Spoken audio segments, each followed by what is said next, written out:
Hey guys, tonight we drift far from your soft pillow and into a world where the wind never stops howling.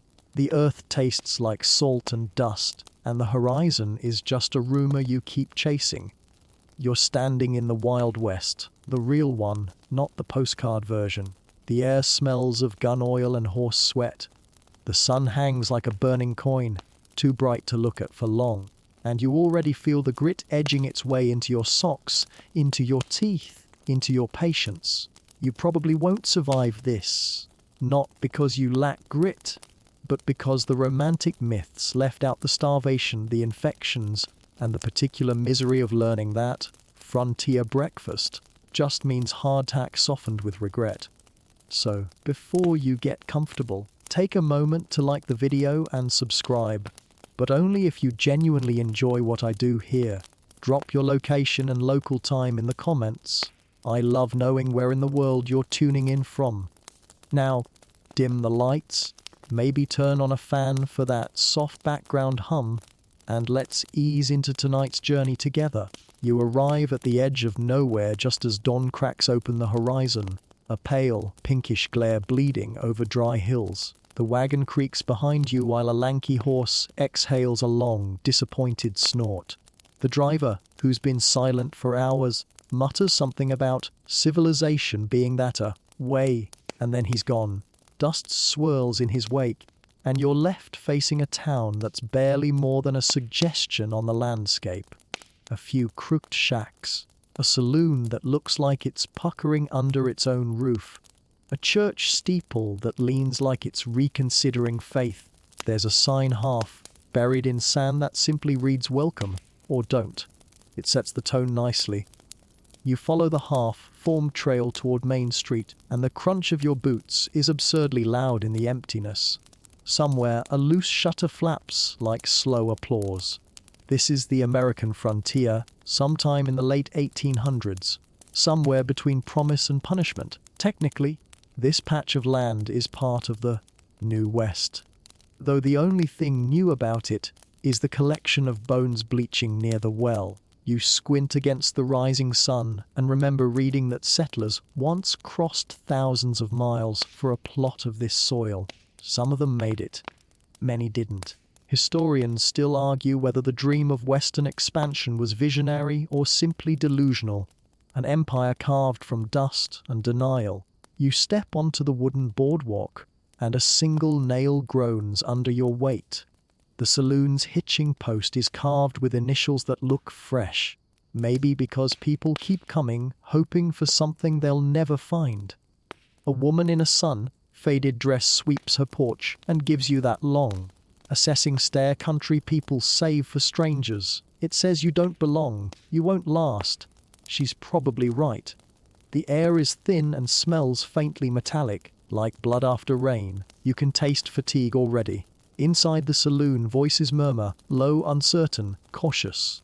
This isn't the raucous piano playing bar scene you saw in movies.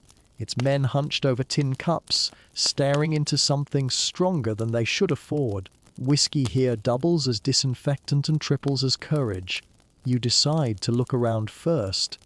Every building looks the same: warped boards, peeling paint, a few stubborn posters curling off the walls. One catches your eye. A reward notice promising $20 for information on a horse thief with a one blue eye and one that ain't. A pair of children chase each other down the lane, barefoot and giggling, until their mother calls them back sharp. Nobody stays carefree for long out here. You pass a livery stable, its roof half caved, its air thick with that sour blend of hay and manure. A man sits outside sharpening a knife, but you can't tell if he's a blacksmith or just very prepared for disappointment. His shirt is unbuttoned halfway, his hat brim sweat stained, and he nods once, then looks away. Communication completed. Everyone minds their own business because minding someone else's can get you hurt fast. It's then that you notice how quiet the place is. No birds, no breeze, just that endless hiss of heat. It's unsettling enough that when a tumbleweed skitters by, you almost laugh. It feels like the set director remembered to add ambience. You wander past the post office, or what once was one. A faded sign reads US Mail. Maybe. Beside it, a general store advertises, supplies sort off. Confidence is clearly not this town's strong suit. You cup your hands to shield your eyes and scan the distance. Beyond town, the land stretches flat and pale, punctuated by distant shapes. Could be cattle, could be rocks, could be men who decided to lie down and never get up.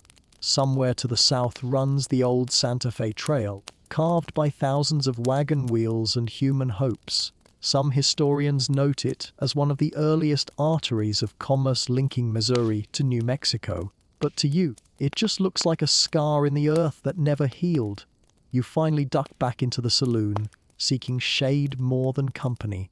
Inside, the light folds around dust motes drifting slow as ghosts.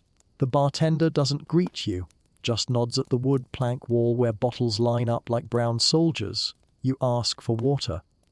He chuckles, then slides you a cup of something amber and slightly terrifying. "Closest thing we got," he mutters. You take one cautious sip and swear it's at least 40% rattlesnake. Everyone's eyes shift your way. You feel that weight of scrutiny that makes you self-conscious, like you wore the wrong hat to a funeral. You're the outsider, and out here, outsiders usually stay that way until proven useful or gone. A man at the nearest table looks up from his cards. His beard is a study in chaos, his knuckles scarred, his voice low. "You knew?" he asks. You nod. He grins without humor. "Then you ain't yet broke."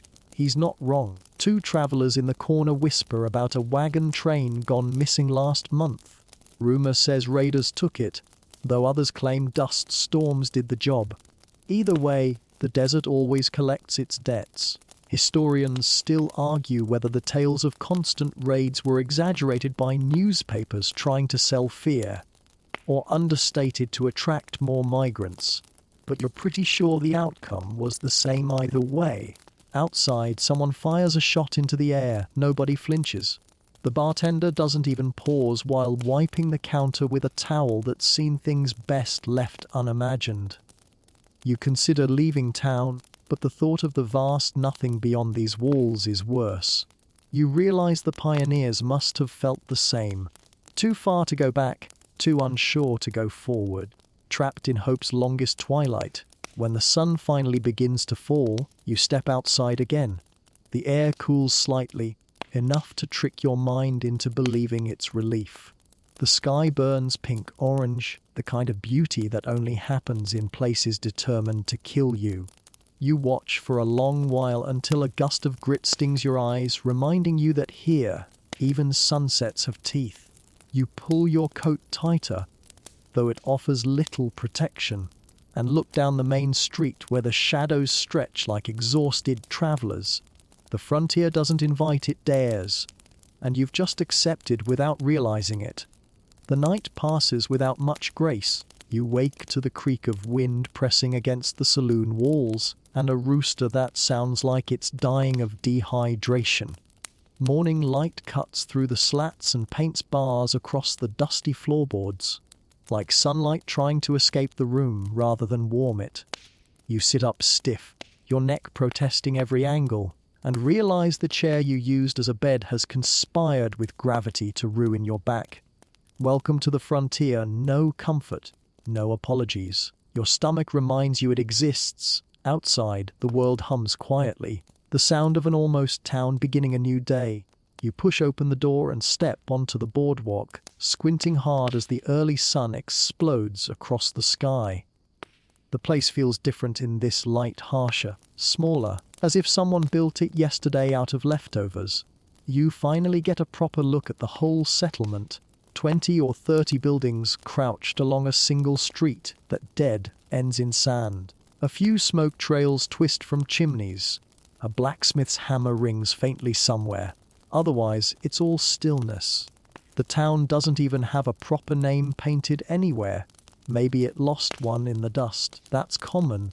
Settlements sprouted so fast along wagon trails that mapmakers often gave up trying to label them all. Some historians still argue whether such places deserved to be called towns at all.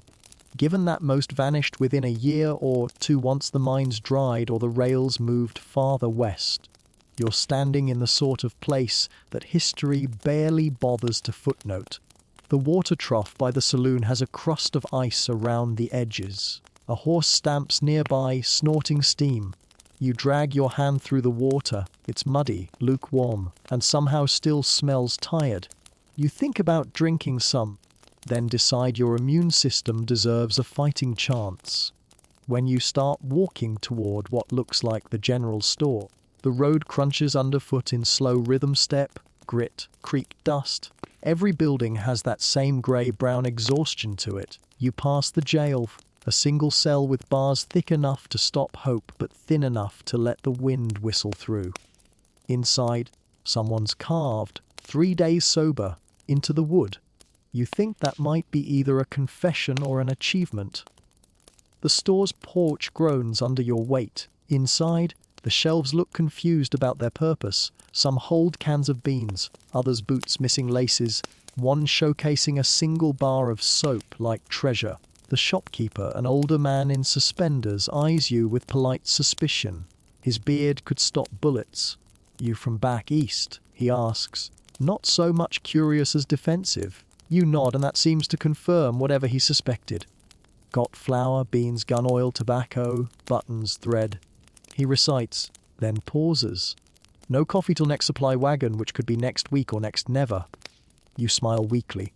"Water." His laugh is short and mean, like a door slamming shut. He points toward the well behind the shop. "Help yourself. It's mostly safe. Mostly safe." Comforting. You fetch a tin cup and wander around back. The well groans when you lower the bucket, coughing up a few protesting echoes before producing a damp slosh of life. The water that comes up looks almost clear. Almost. You drink anyway, and there's that telltale metallic tang again, ancient minerals and faint regret. As you drink, you notice movement at the edge of town. A few men repairing a broken cart, women hanging laundry that immediately collects dust, a dog too skinny to bark. Life here runs on resilience, not routine. People don't wake because they want to. They wake because the world won't let them sleep for long. You remember that somewhere in the 1860s, reports began spreading of little settlements like this flourishing overnight, thanks to cattle drives, postal hubs, or nearby silver veins. But for every one that caught fortune's brief glance, 100 more decayed quietly when the money or rainfall stopped. Historians still argue whether the boom towns were symbols of progress or warnings about the myth of endless opportunity. As you watch two kids chase what might be a lizard or a good imagination, you lean toward the latter. The church bell rings once, more a reminder than a call. You drift toward it. A preacher stands out front, brushing yesterday's dust from his black coat. He gives you a thin smile. Up close, you see that the church doubles as a schoolhouse, a town hall, and probably whatever else desperate civilization requires. The cross on top tilts just enough to imply divine exhaustion. You look lost. The preacher says softly. You admit the truth before he nods, satisfied. "Everybody's lost out here, son. That's why we keep building." You walk on thinking about that. The street widens toward the far edge, where a half-finished coral circles a few cows chewing on what barely counts as grass. Beyond it, the earth dissolves into horizon, flat, endless, shimmering.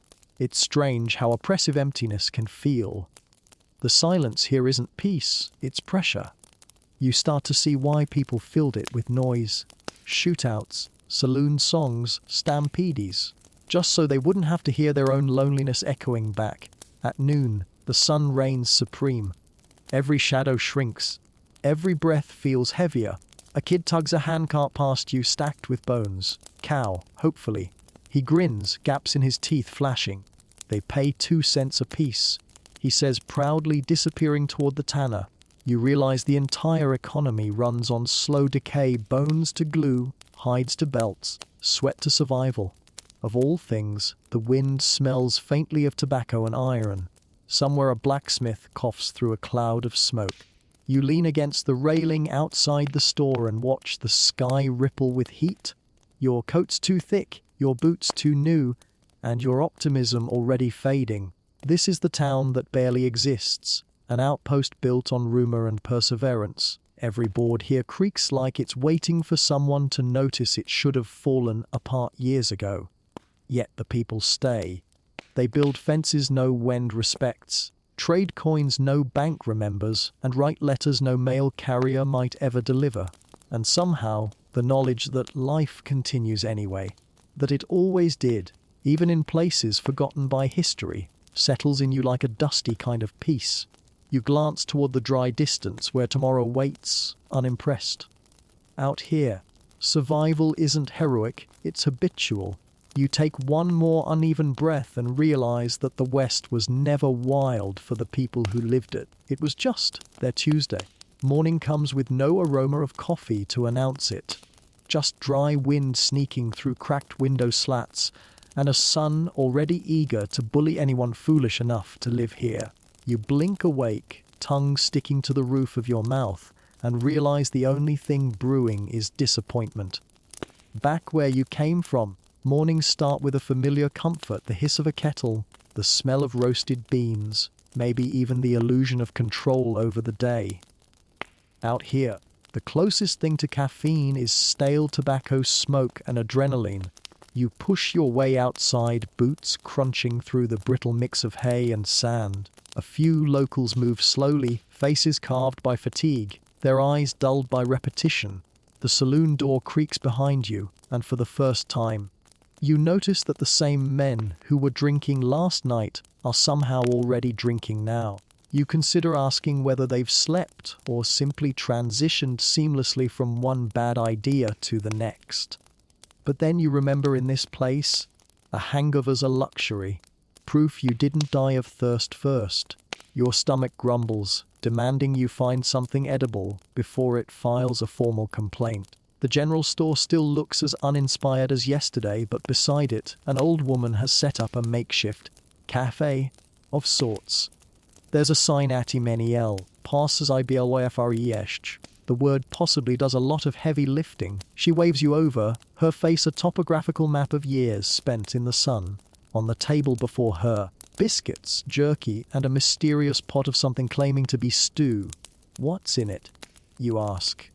She squints as if the question itself is suspicious. Depends on the wind, she says. You take that to mean don't, but hunger has a way of dulling your standards. You sit, spoon in hand, and brace for impact. The stew tastes vaguely of beans, despair, and something that definitely once had legs. You tell her it's interesting, and she beams. That'll be 15 cents, she says. Cheap, until you remember 15 cents could also buy 3 bullets, a day's worth of bread, or a questionable haircut. As you eat, a ranch hand plops down next to you, dunking hardtack into his own bowl. You ain't from around here, he says flatly. City boy. You nod though, boy, feels generous. Thought so, he mutters. City folks always look surprised the sun's still up when they wake. You ask him how people manage mornings out here, without proper coffee or comfort. He laughs, a dry, barking sound. We don't manage him, we survive him.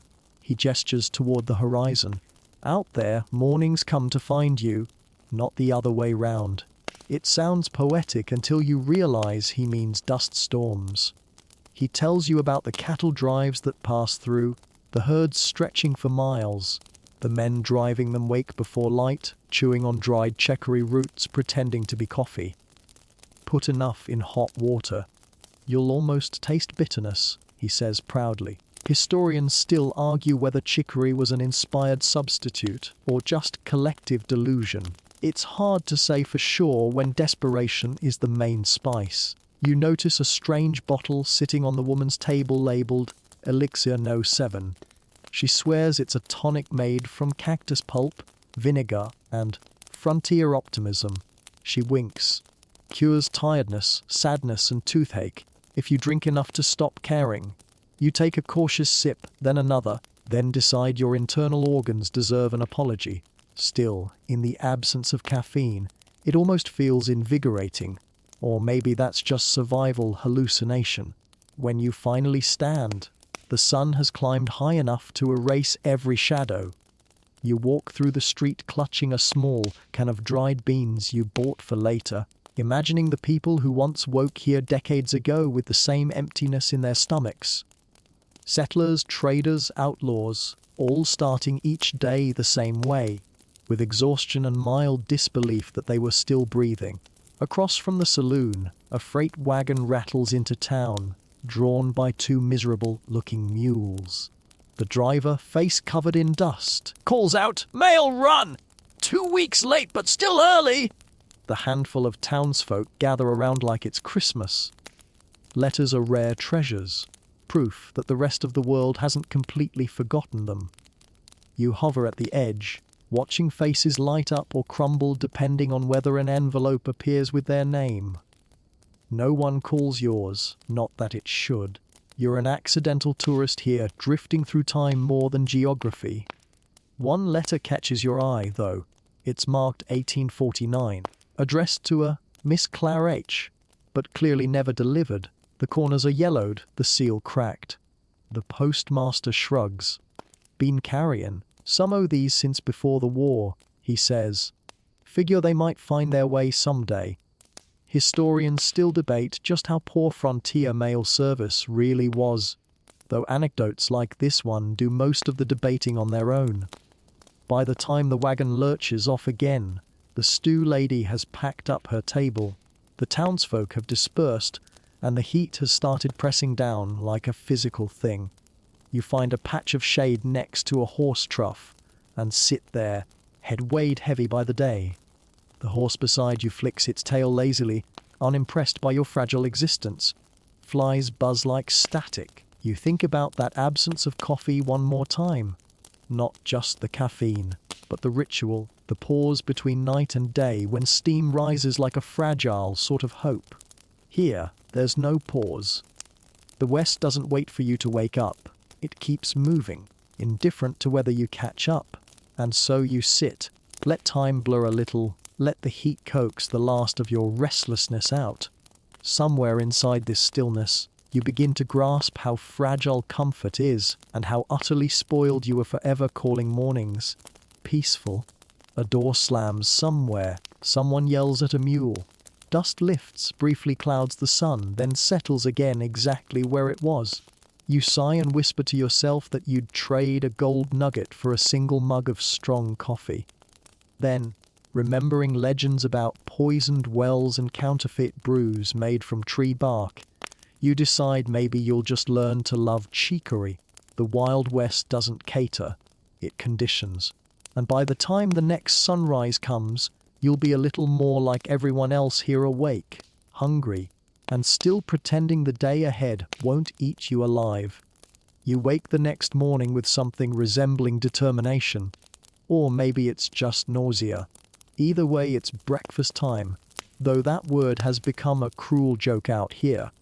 You half expect to find yourself dreaming still, because surely no one starts their day with a menu that reads hardtack and hope. Yet here you are, staring at a pouch of flour and a tin of beans, calculating how much longer you can pretend to be civilized. The air already feels thick with heat, promising punishment before noon. You find a small spot behind the saloon where the previous night's fire pit still smokes lazily. A few pieces of charred wood whisper that they're willing to try again. You crouch down, spark flint against stone, and coax the faint glow of potential. The way the flame hesitates feels personal. Soon, smoke curls up in thin ribbons, carrying a scent equal parts wood, dirt, and regret. You stir a handful of beans in a pot with well water and what might be leftover grease. If it isn't something worse, the smell is honest, historically authentic even. A skinny cat appears from nowhere, golden eyes fixed on your meal. "Don't judge me," you mutter. The cat blinks, unimpressed.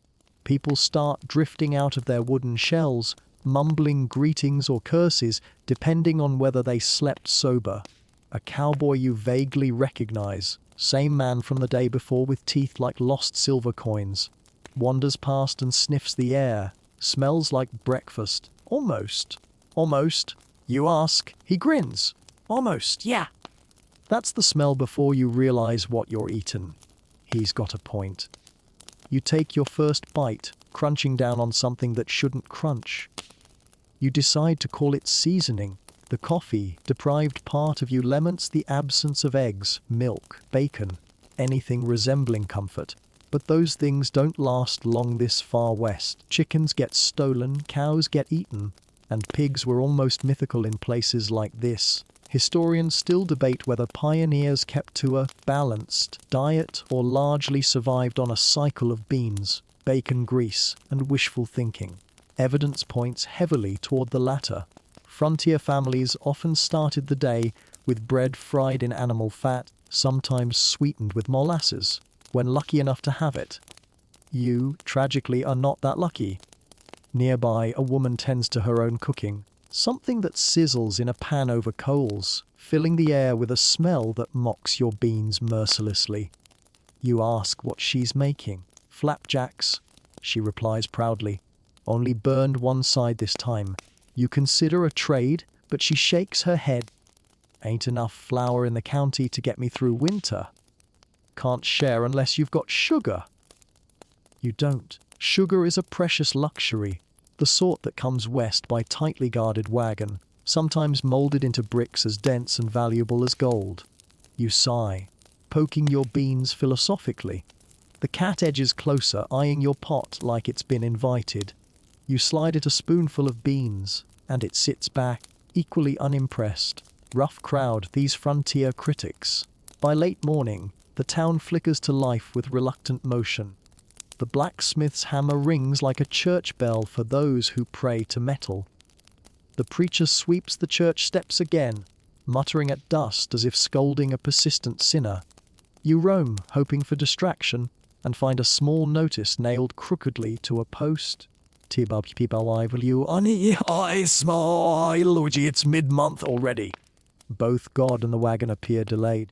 You stop by the stable hoping someone's selling eggs, or the dream of them. A young ranch hand is bottle, feeding a calf that looks like it's reconsidering existence. He laughs when you mention breakfast. Out here, breakfast's just not yesterday's supper, he says. If you've got anything hot, you're already lucky. True enough. Still, there's something oddly gratifying about scraping by. You feel it when your makeshift fire hisses, when your spoon clangs against the tin, when the sun turns the entire prairie into one endless golden furnace. The simplicity almost feels noble, until your stomach gurgles its differing opinion. You wander toward the edge of town, wondering what the wealthier settlers must have eaten. Some records mention hunters roasting venison or buffalo steaks large enough to scare modern sensibilities. Others say they didn't bother seasoning meat because salt cost its weight in silver. You think of the jar in your pack containing a few precious pinches and decide it's now your most valued possession. Forget gold, salt is the true treasure. You chew another bite of beans. They taste like past decisions. Don't look so miserable, says a passing wagoner balancing bread on his knee. You get used to it. You ask him how long that takes. He grins through half a beard. Still waiting 17 years later. Behind him, dust swirls like lazy ghosts. Somewhere in town, a harmonica starts up. A soft tune that fits the morning's weariness perfectly. The rhythm matches the creak of wagon wheels, the sigh of wind through slats, the distant bray of a mule, unwilling to start its day. It's the Wild West version of a morning playlist, minus anything resembling joy. You scrape the last of the beans clean, glad only that they're gone. The cat licks the empty bowl, then slinks away, leaving you to your existential stew. Breakfast is over. Hunger, however, stays. You stand, brushing dirt off your clothes, and stare at the blazing circle overhead. The day stretches before you. Another trial by sunlight. It's a miracle anyone ever lived long enough here to celebrate a second breakfast, let alone a second chance. As you pack your canteen, you notice the preacher leaning against the water pump, wiping sweat with his sleeve. You look pale, stranger, he says kindly. Eat enough this morning. Define enough. He chuckles, motioning toward the horizon. The plains give back what you can take. Problem is, they don't give much. You nod, understanding all too well now. Breakfast here isn't a meal, it's a negotiation with the landscape, and the landscape always wins the argument. So you settle for feeling full of stubbornness instead. It's not nutritious, but it might keep you moving. By the time you're done cleaning the pot, your shadow has drifted west, long and uncertain, just like everyone else's hope around here. The sun rises cruel again, as if it has a personal grudge. You squint against it and immediately feel the weight of another day pressing down. Breakfast, if you can call it that, is done, but thirst is a more patient enemy. You can postpone food. You can't negotiate with dehydration. The air feels crisp only for a brief moment at dawn, then folds into heat, dry, biting, the kind that makes your lips crack before noon. You head toward the well, that sad wooden structure with its rope frayed like something begging for retirement. You lower the bucket carefully, hearing the hollow drop through darkness until it splashes too quickly. Not very deep. That's a bad sign. You pull it back up, winding until your shoulders burn, and the water that emerges looks suspiciously like a confession. You stare at it, cloudy, pale, reflecting your distorted face, and debate whether your life expectancy is worth the risk. Frontier reality check it is. You scoop a handful and gulp. It's warm, not cold, tastes faintly metallic, faintly alive, like the barrel of a forgotten pistol. People say the West is all about courage, but most of the time it's simply about swallowing disgust and pretending it's adventure. You watch a few townsfolk passing by with their buckets. Nobody complains, nobody expects better. Water's water. If it doesn't immediately kill you, it's a win.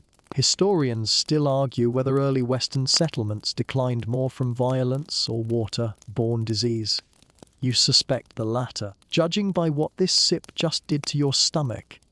Yet even knowing this, everyone keeps drinking. What else can they do? The nearest river's 40 miles east, and even that's more mud than miracle. A boy runs past, shouting something about the neighboring ranch digging their own well.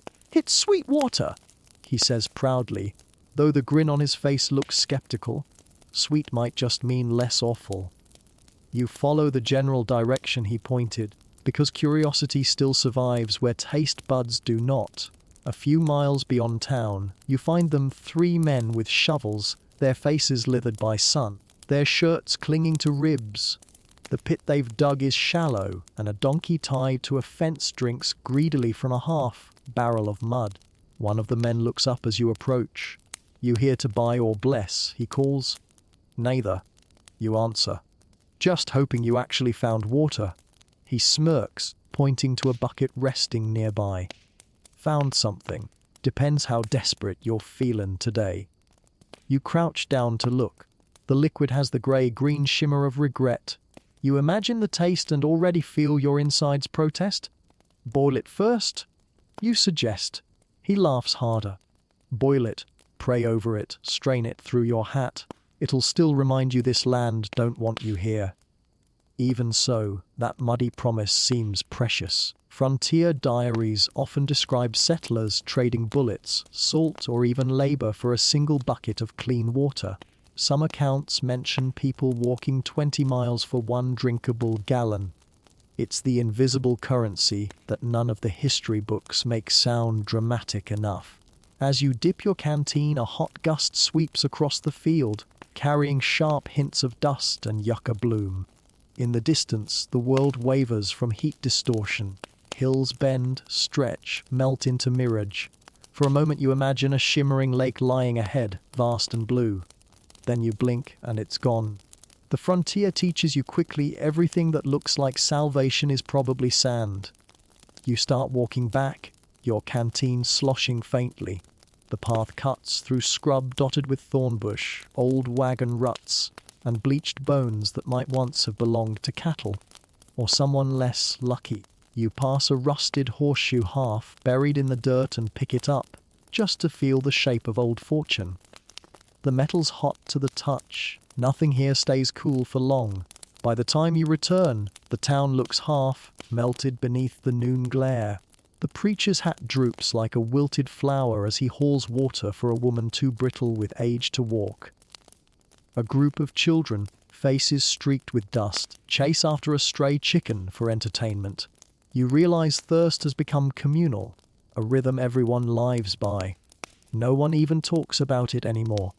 They just stop moving for a moment, tip their head back, swallow something questionable, and move on. You fill a pot with your treasure and set it over your small fire. As it bubbles, the smell of baked earth fills the air, a scent halfway between rain that never came and steel. You remember reading somewhere that travelers on the Oregon Trail would sometimes filter water through charcoal or sand, hoping to trick nature into mercy. You don't have charcoal, but you do have faith, mostly in your immune system. When it cools, you take another sip. It's still unpleasant, but slightly less suicidal now.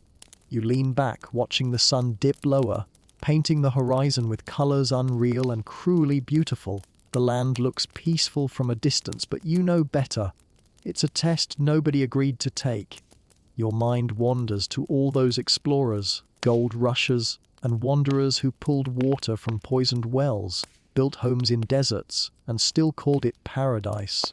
Historians still argue whether that stubborn optimism was bravery or delusion. But maybe you think it's both.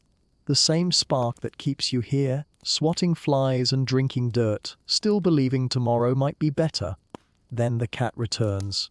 The same one that mocked your breakfast. It pads up silently, tail flicking, and sniffs the bucket. It takes one sip, makes a face only cats can make, and leaves again. You laugh, though your throat's too dry to tell if it sounds right. When dusk finally cools the air, you stretch out beside the fire. Stars blink awake above, sharp and uncountable.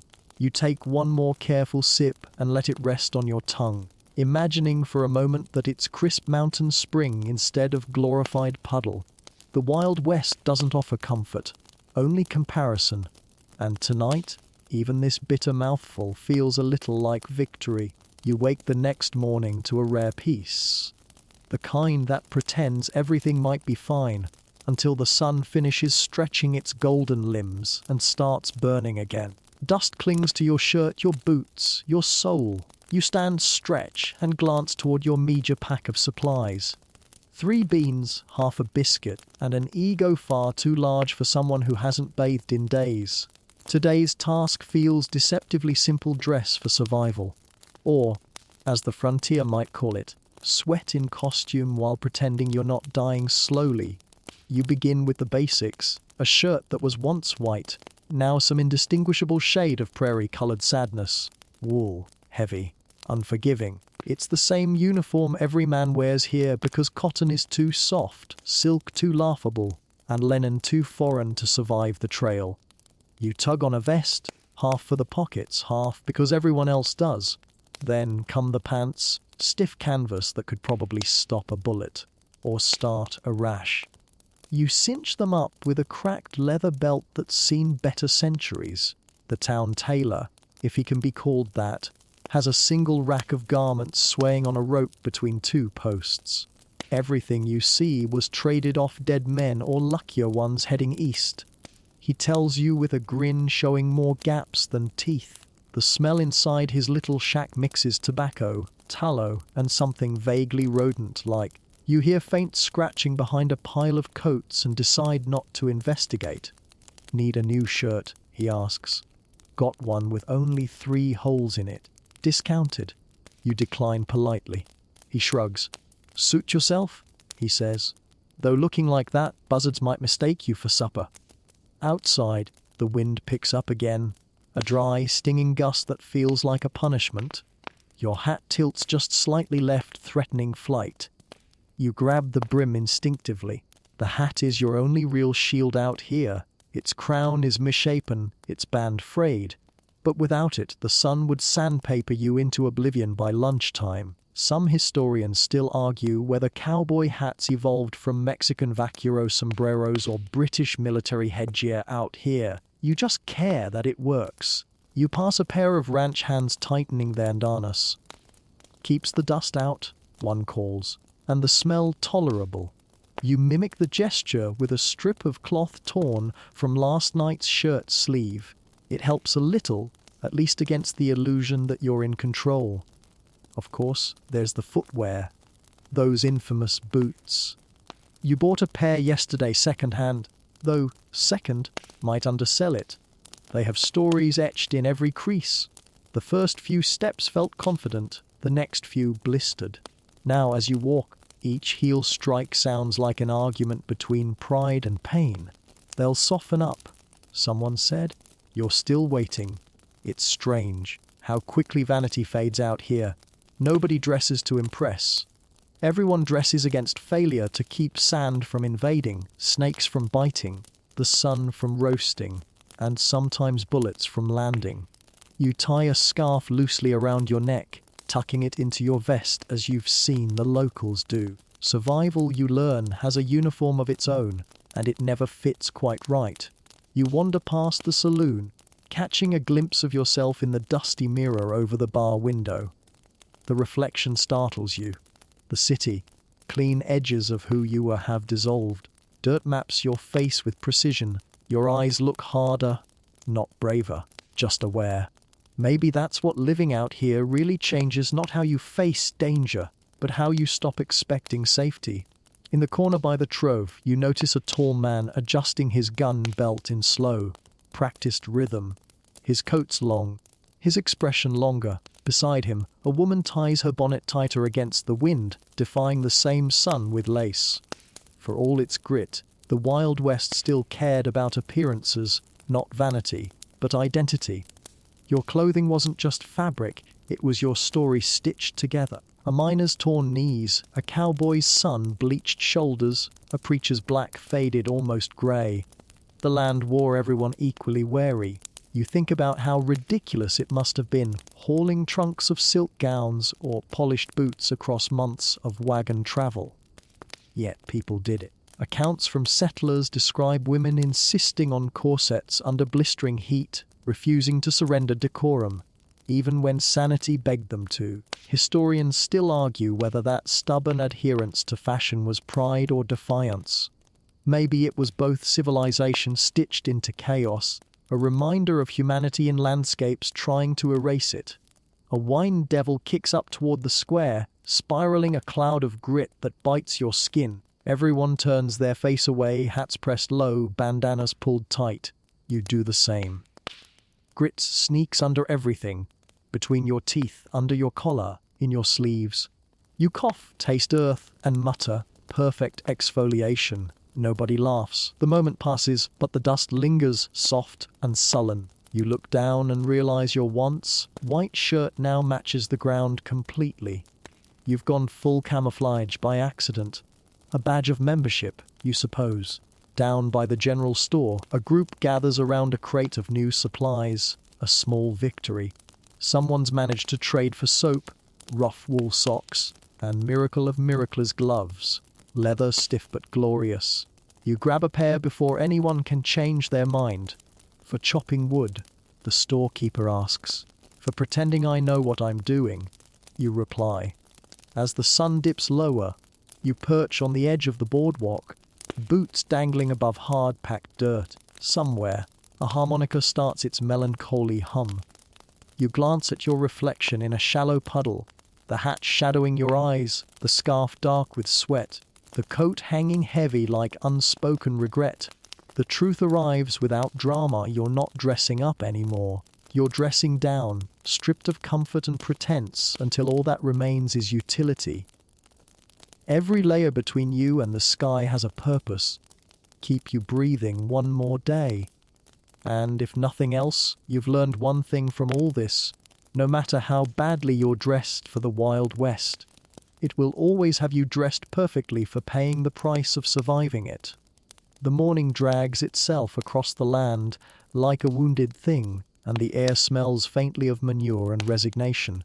Today, You're supposed to meet your new companion, the only mode of transport capable of navigating the miles of nothing that surround this town. The horse. Your horse. Although calling it yours assumes mutual consent, and that's generous. You find it in the coral out back, tied loosely to a post. Its color falls somewhere between rust and stubbornness, and its left ear droops at an angle suggesting deep personal disappointment. It looks at you the way a veteran looks at a volunteer. "Howdy," you say, nerves masquerading as cheer. The horse exhales through its nose, unimpressed. You step closer. It raises its head, flicks its tail, and stamps a single hoof in a silent threat. "Easy now," you murmur, remembering how in movies this part usually comes with gentle music. Out here, there's only wind. You reach for the halter, and in one smooth motion, the horse jerks back, nearly pulling your arm out of its socket. The stable hand, watching from a fence post, spits tobacco and grins. "He don't like strangers," he says. "Or locals, or people in general. What's his name?" you ask, flexing your sore shoulder. "Depends on the day." The stable hand says, "Today it's trouble. Yesterday it was get off me." You take that as fair warning. Gripping the reins again, you study the animal's eyes, large, gleaming, stubborn. There's intelligence there and plenty of contempt. Horses weren't the free, spirited symbols of Hollywood posters back then. They were engines, moody and mortal, prone to colic, lameness, and existential defiance. You finally swing a leg over the saddle. The horse tenses instantly, muscles rippling under its hide. For a heartbeat, everything holds still. The town behind you, the sun poised like judgment. Then trouble lurches forward without waiting for instruction, launching you halfway sideways. You grab the horn of the saddle like it's a lifeboat. Every bump feels personal. The stable hand waves. "He's testing ya," he calls. You shout something incoherent back, probably part prayer, part insult. The horse clearly enjoys this. You jolt along the dusty trail, bouncing over every rock and regret. A few chickens scatter. Someone laughs as you pass. Dust clings to your face, your teeth, your will to live. You remember vaguely that horses sense fear. Unfortunately, you're radiating enough anxiety to power a telegraph line. After a few painful minutes, you coax the beast into slowing. He exhales, sides heaving, then stops dead to chew something invisible. You try to adjust your balance and immediately regret it. The saddle squeaks mockingly. You pause to admire the absurdity of it all, how every legend of the cowboy begins and ends with this ritual humiliation. Historians still argue whether the mythic cowboy's competence was exaggerated for dime novels or just inflated by ego. Judging by your current performance, the truth leans heavily toward myth. The open plains stretch before you, glowing gold under the mid-morning sun. A few tumbleweeds drift lazily across the horizon like they've got better places to be. The horse snorts, flicking his tail. You pat his neck, trying to sound confident. "See, we're getting along." He immediately sneezes in your direction. So much for diplomacy. You stop at a small ridge overlooking the town, a scattering of rooftops and smoke rising from the smithy. From up here, the settlement looks almost serene, almost purposeful. You can almost imagine how someone might have believed in it once. Then you tug the reins to turn back down, and trouble decides otherwise. He refuses to move. You click your tongue, pat his side, even offer a quiet plea. Nothing. He glances over his shoulder, meeting your eye with the quiet authority of something that's been on this continent far longer than you. It's not that he doesn't understand, it's that he genuinely doesn't care.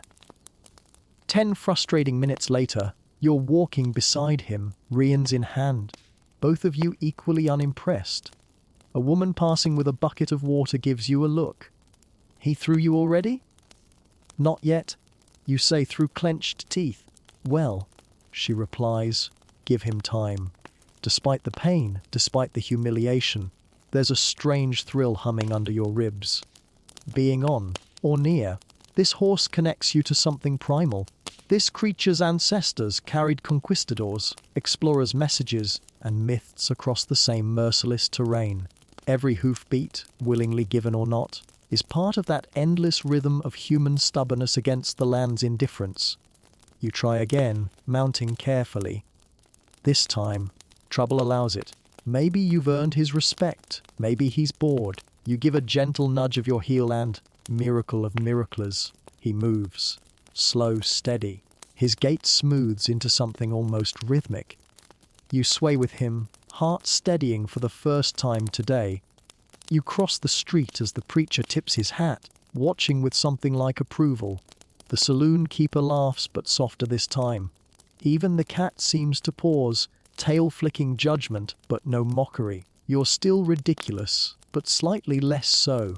You finally make a full circuit around the town square without falling or swearing aloud. Historians still argue whether mastering a horse was the core of frontier identity or just necessary transportation dressed up in pride. To you, at this exact dusty moment, it feels like both, a compromise between dignity and survival. As the sun cools toward evening, you dismount and press a hand against Trouble's neck. His coat is hot, his breathing steady. For just a second, his ears tilt toward you. Not affection, exactly, but acknowledgement. In the West, that's the sincerest bond you'll ever earn. You lead him back to the corral, tie him to the post, and turn away. Behind you, he snorts once, as if to say, "Don't get too comfortable, partner." You smile. Wouldn't dream of it. The next morning greets you with a throat of sandpaper and the faintest whiff of horse sweat. Trouble doesn't look any friendlier, but at least he hasn't kicked the fence in half during the night. You take that as encouragement. The day's plan is ambitious. Follow the old trail westward, see what lies beyond the town's limits, and try not to die before lunch. You pack what passes for provisions, half a biscuit, a canteen of water that already smells suspiciously like rust, and a gun you hope you'll never need to actually use. The stable hand waves lazily as you mount up. "You sure you know that trail?" he calls. You grin, lying smoothly. "Like the back of my hand. Funny?" he says, spitting into the dust. "Trail looks meaner than your hand." Trouble's hooves drum their steady rhythm across the outskirts of town, where fences fade into open prairie and the air grows sharper, cleaner, more honest. The smell of fresh dust mixes with sagebrush and dry heat, the aroma of somewhere between danger and freedom. You feel that tiny flicker of awe, the one that kept settlers trudging west, even when hunger and heartbreak should have stopped them. The trail itself is barely visible, a faint ridge of compacted soil carved by generations of wheels, hooves, and desperate dreams. You can almost see them, wagon trains rumbling past, families huddled under canvas, oxen dragging weight through endless monotony. They say that by the 1840s, tens of thousands of travelers moved along paths like this. Historians still argue whether it was hope or madness that drove them. Probably both. A vulture circles high above, lazy in its confidence. You make a mental promise not to give it an easy meal. The land here is vast in every direction, golden grass swaying like waves on a dying sea. Every ridge hides the next. It's beautiful, but in that way a loaded gun is beautiful, meant to impress right before it kills you. Trouble flicks an ear, uneasy. You follow his gaze to a sun-bleached skull half buried ahead. Animal, you think. Probably. You nudge him forward. He snorts, hesitates, steps reluctantly around it. You pat his neck. "Don't worry, buddy. We're too stubborn to die tidy." After a few miles, you spot a narrow creek bed cutting through the plain. There's no actual water, of course.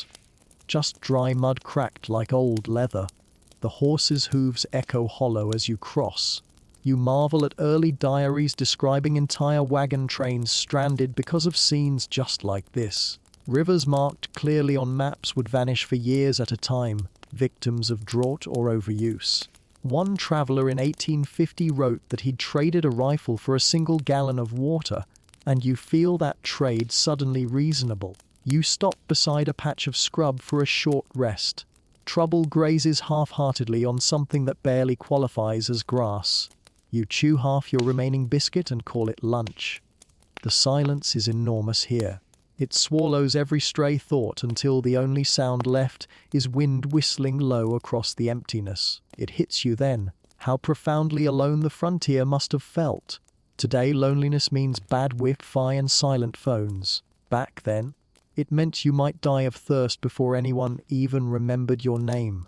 A jackrabbit darts across the trail, startling Trouble into a brief, indignant prance. You hold steady, laughing despite yourself. "Relax," you say.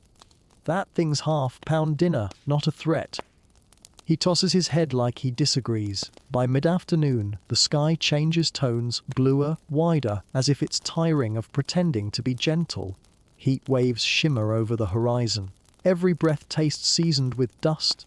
You pull your bandana higher over your nose and think about how wagon masters could spot distant rain clouds like sailors reading weather at sea. The prairie was their ocean, its dangers no less vast. Historians still argue over how anyone found routes across it all, how they navigated without clear landmarks, batteries, or hope. The truth lies in survival instinct and stubborn repetition. Follow the hills, look for buffalo tracks, trust the wind's direction. Pray you're not following the skeleton of someone who tried this last month. After endless hours of nothing, you crest a ridge and see faint movement. Far off, men on horseback, maybe 4 or 5, trailing dust. Could be traders, could be worse. You slow Trouble and watch. The figures wind away into haze, leaving only their dust plume behind. For a moment, you realize how small a single rider truly is here. Just another speck between sky and death. You keep moving. The afternoon light starts to soften, rich and orange against the rolling grass. By twilight, the land glows like it's been set aflame from below. You rein in near a cluster of rocks and decide to camp, if only because your thighs have started plotting mutiny. You tether Trouble loosely so he can graze, then gather a few dry twigs for a tiny fire. The flame catches weakly, but enough to cook the last of your beans. A coyote calls somewhere in the distance, its cry echoing long and lonely. Trouble's ears twitch, but he stays calm. You're oddly comforted by his indifference. You lean back against a rock, bowl in hand, watching the sun melt behind the hills. The silence feels different now, less hostile, more humbling. Somewhere out there, real cowhands still ride this kind of trail, chasing cattle under the same endless sky. You understand a little better why they rarely smiled in photographs. Your mind flickers with a strange peace. For the first time, you're not thinking about thirst or dust or humiliation. You're just existing in the middle of absolutely nowhere, small, temporary, but still here. When you finally lie down, the stars come on strong, glittering like spilled nails across black velvet. You close your eyes and feel the earth's quiet pulse beneath you. Somewhere to your left, Trouble exhales deeply, a sound almost like acceptance. You smile in the dark. "Why made it one day?" you whisper.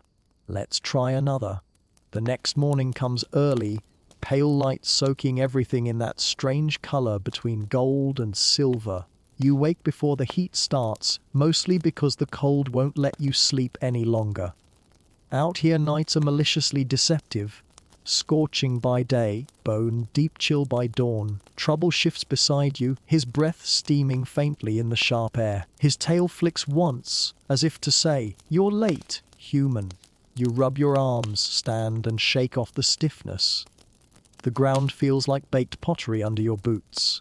Last night's embers still glow faintly, whispering reminders of how much heat costs in this open wilderness. You pour the last swallow of questionable water into your pan, heat it, and pretend it's coffee.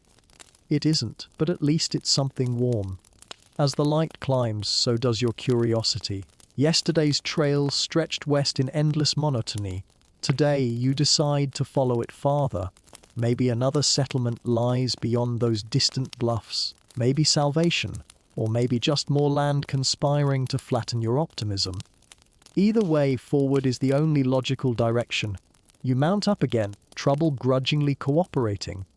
The leather creaks, the dust lifts in lazy clouds around his hooves. Soon, you're moving with the same rhythm you left off with, slow, steady, resigned. Wind hums through the dry weeds. Insects flicker in and out of sound. The endless horizon feels alive in its own quiet way. Hours melt together. The repetition numbs you until even the landscape seems hypnotic. Every rise looks like the last, every shadow the same. Your mind drifts, and before long, your imagination paints the world richer than reality can afford. You picture cowboys riding before you, real ones, the kind bollards worship but history mostly ignored. No sparkling spurs, no theatrical duels. Just wary men in the saddle, skin burned into leather, eyes narrowed from habit, not bravado. The true cowhands weren't heroes, they were laborers, carving profit from heat and hunger. Historians still argue whether that life deserves the myth we gave it. The truth was much duller and much harder. A cowhand earned maybe $30 a month, slept on dirt, bathed in rivers, and risked death by stampede, snakebite, or boredom. You grasp now why so few of them smiled. You ride over a small ridge and spot movement ahead, a cluster of cattle grazing near a shallow ravine, watched by 3 cowboys on horseback. They look exactly like the ones in your imagination. Swat dark hats, denim torn and faded to ghostly blue, silhouettes painted against the horizon line. Somewhere nearby, the low chime of cowbells drifts on the breeze. One rider spots you and raises a hand in greeting, or maybe warning. You return the gesture, slow and harmless, guiding trouble to the edge of the herd. The smell greets you first, raw, thick, immediate. Cattle stink is its own ecosystem. The man closest to you nudges his horse forward. You lost or looking for work? He calls. Neither. You answer. Just riding through. Through where? He asks, laughing. Ain't nothing to ride through but dust. You grin. Then I guess I'm doing it right. He chuckles, adjusts his hat. Name's Tate, he offers. We're driving this lot to the rail spur east. 3 days late, 4 heads short, and 1 rider short of sober. He gestures toward another cowboy half asleep in the saddle. The man jolts awake suddenly, mutters something about whiskey, and goes right back to pretending consciousness. Tate leans on his horn, squinting westward. You come far? Far enough to know I don't belong anywhere near livestock. You admit. Honest answer. He says approvingly. You'll fit right in. You ride alongside for a bit, helping herd a few lazy steers who wander too close to the edge. For a brief, ridiculous moment, you feel useful. Dust kicks around your boots. Trouble seems to enjoy having other horses nearby. The air fills with the rhythm of movement, hoofbeats, bells, cattle lowing. The simplicity of it hypnotizes you. Step, whistle, wave, step again. Men and animals locked in a single marching engine across the earth. Tate hums an old tune under his breath, something lonesome but strangely comforting. He tells you stories of nights spent under frozen skies, of losing horses to floods and friends to fevers. You listen, struck by how easily hardship becomes folklore when told in the right voice. By midday, you reach a dry riverbed where the herd stops to rest. Tate slides down from his horse and hands you a canteen. You look parched. You nod, take a sip and gag. It tastes like firewood soaked in regret. He laughs. That's the good stuff? Filtered through a saddle blanket. You cough, considering the irony. Cowboys truly did recycle everything they could. Leather, water, hope, it all had to serve double duty. No wonder you'll drink whiskey instead. You smirks. Whiskey makes you forget it's bad water. You sit in silence for a while, watching the herd shift like a slow, moving continent. The earth vibrates faintly under their weight. Tate lights a cigarette and flicks ash into the wind. Sometimes I think these cows are smarter than us, he says. At least they don't dream of better places. You glance up at the burning sky and wonder the same. Maybe dreaming was the frontier's real disease, an infection of endless horizons. Everyone chasing something just out of reach. As the afternoon wanes, you thank Tate for the company and turn trouble back toward the trail. Safe travels, he calls after you. You too, you reply. Try not to lose any more cows. He grins, lifting a gloved hand. They lose themselves, friend. I just follow. You ride off, the fading sun igniting the plains in a fiery shimmer. The sound of the herd fades behind you until all that's left is wind and a faint sense of melancholy you can't quite shake. Historians still argue whether cowboys shaped the land or the land shaped them. You suspect it's the latter, because no matter how far they rode, it was always the same dust, the same hunger, the same horizon waiting.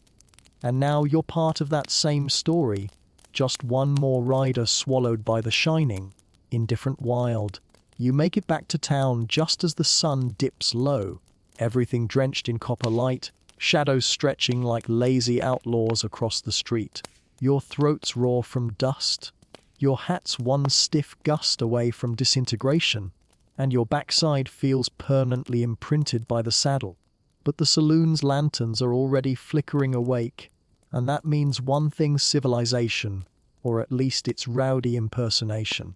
The swinging doors squeal as you push through them, and a wave of sound and smell greets you. The unmistakable mix of whiskey, tobacco, and exhausted laughter. It's late, but this is when the frontier truly starts breathing. A piano wheezes out a tune recognizable only by intent, somewhere between a hymn and a funeral march. Every note lands a little sideways, as though the keys themselves are drunk. You step closer to the bar, the same barkeep from before, grey-beard, half-buttoned vest, that look of chronically unfulfilled patience. Glances up. "Well," he says, polishing a glass that might actually be getting dirtier. "You're still alive?" "Barely," you reply. "Think I earned a drink?" He nods, pours a shot of something that smells like varnish mixed with oranges. You hesitate, then throw it back. Fire races down your throat, igniting every nerve along the way. "Smooth, you lie," he snorts. "There's the good stuff. We call it frontier medicine. Heals, burns, and occasionally blinds." A few regulars crowding the nearest table chuckle. One slaps the empty seat beside him. "Sit, stranger," he says with a grin too wide to be sober. "Only thing worse than drinking alone is not drinking at all." You oblige. The chair creaks, clearly overworked. Cards scatter across the worn table. Poker, though the currency looks creative, a few tarnished coins, a bullet, a button, a dried slice of apple. Stakes are relative here. A man with sleeves rolled to his elbows leans back and studies you. "You any good?" "At poker or pretending I am. Either one'll do." They deal you in. Within minutes, you're down a button and whatever dignity you had left. One player, a mustached fellow with an accent sharp enough to cut kindling, leans forward. You tense. "Amigo, gotta relax out here. The West don't like careful people." You try to take his advice, which goes well until a chair suddenly crashes somewhere behind you. A fight breaks out 2 tables over, fast, loud, and depressingly unoriginal. A spilt drink, a wrong look, maybe the moon offended someone. Nobody knows. Nobody cares. One of the brawlers lands face first on the piano keys, producing a discordant flourish that actually fits the mood. The bartender sighs deeply, reaches under the counter, cocks a rifle, and fires into the ceiling. Dust rains down. The room stills instantly. "Last call for nonsense," he growls. Everyone returns to their cards, like it's just another verse in the same song. You glance around at these people, miners, ranchers, drifters, dreamers, all orbiting a single shared truth. There's nowhere else to go. The West holds them like gravity, and gravity doesn't apologize. The man beside you pours another round. "You from back east?" "Used to be," you admit. "Then you came the wrong way," he says, though not unkindly. "East is where the money's going. Out here we're just leftovers with ambition." He laughs, but the sound carries a kind of resignation you've started to recognize. The saloon fills with stories told halfway between confession and challenge. A prospector swears he's seen gold vines thicker than his arm out near the mountain ridge.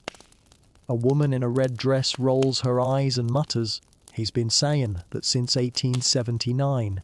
Someone else mentions a ghost town south of here where every building still stands, empty but intact, as though waiting for its people to return. Historians still argue whether the saloon was the Wild West's heart or its disease, an anchor for companionship or chaos, depending on who tells the story. Looking around, you realize it's both. It's church, courthouse, cemetery, and carnival under one roof. The piano picks up again, this time deliberate, softer. The red-dressed woman moves to the small platform by the bar and begins to sing. Her voice isn't perfect, but it's alive, threading through smoke and sighs like a promise that maybe life isn't so hard after all. You feel the tension in your chest ease. Even trouble, tethered outside and stamping restlessly, seems to calm at the note lingering through the half-open doors. For a few minutes, time pauses. Everyone listens. The fighting stops completely. A man in the corner wipes his eyes, pretending it's the whiskey. When she finishes, silence floods the room. Then a ripple of applause, low and heartfelt. She bows once, nods to the bartender for a shot of her own, and adds, "That one's for anyone still stupid enough to stay here another winter." You raise your glass in quiet salute. Around you, conversation drifts back but slower, gentler. The night feels almost humane again. You lean back in your chair, watching lamplight shimmer on the bottles, and wonder whether this ragged corner of civilization might be the West's greatest illusion. Chaos dressed up as comfort. You leave just before midnight. The air outside feels cool for once, stars sharp against the ink sky. Behind you, the saloon hums faintly with laughter and music. Ahead, only silence and the distant creak of trouble shifting in his stall. You pat his neck. "Don't get used to walls."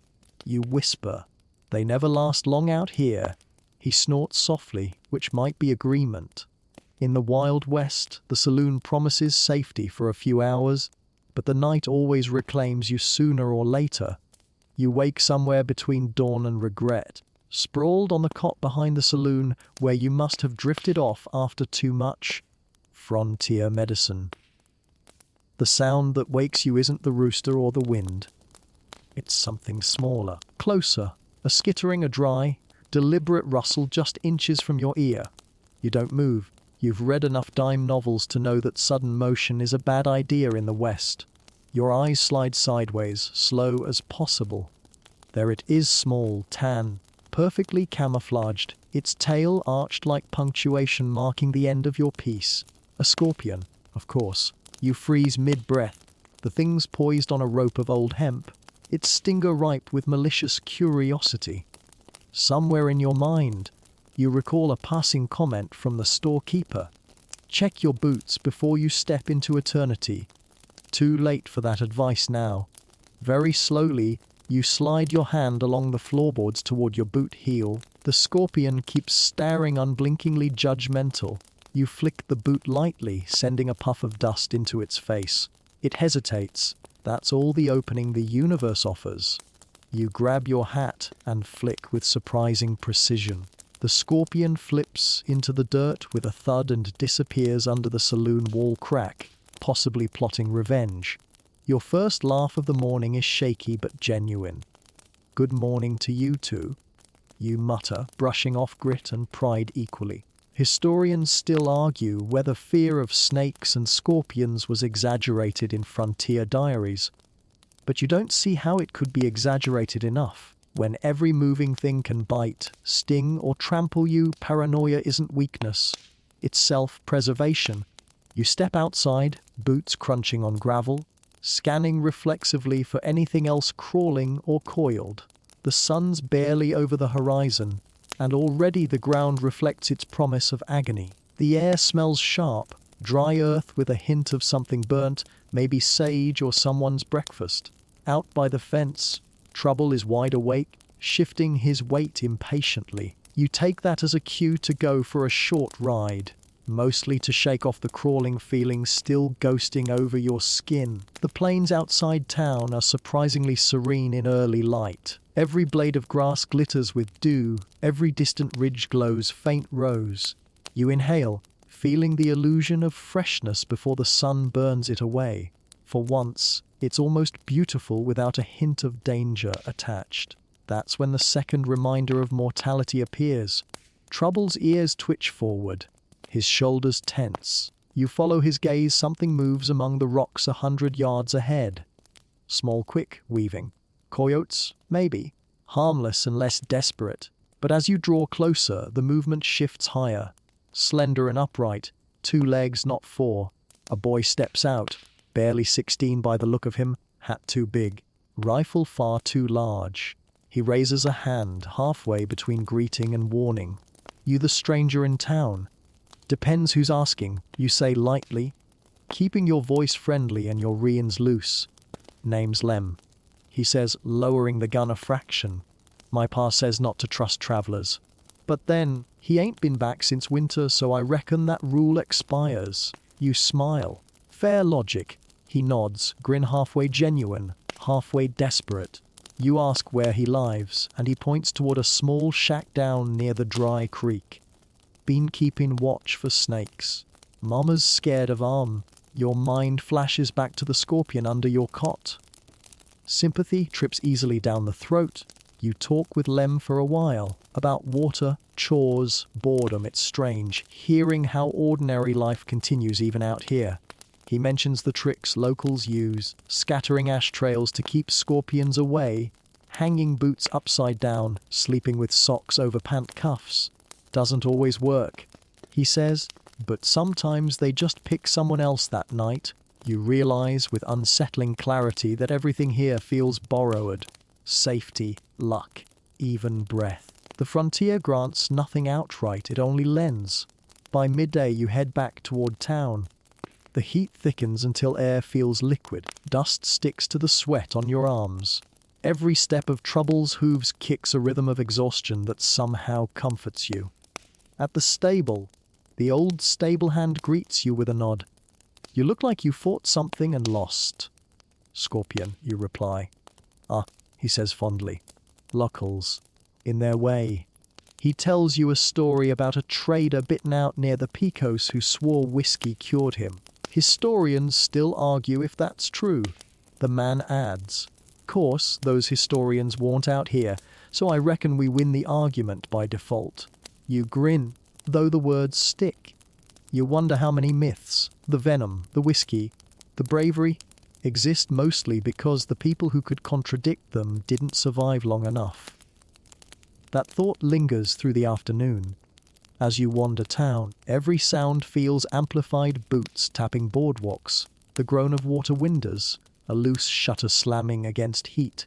It's all alive, yet everything here teeters on the edge of decay.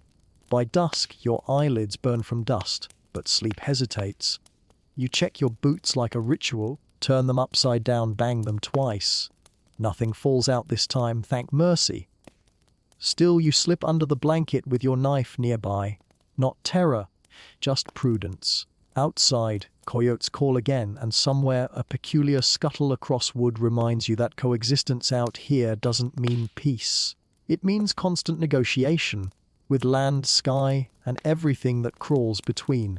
You exhale carefully, the desert's dry perfume filling your lungs. Maybe tomorrow will be less nerve-rattling.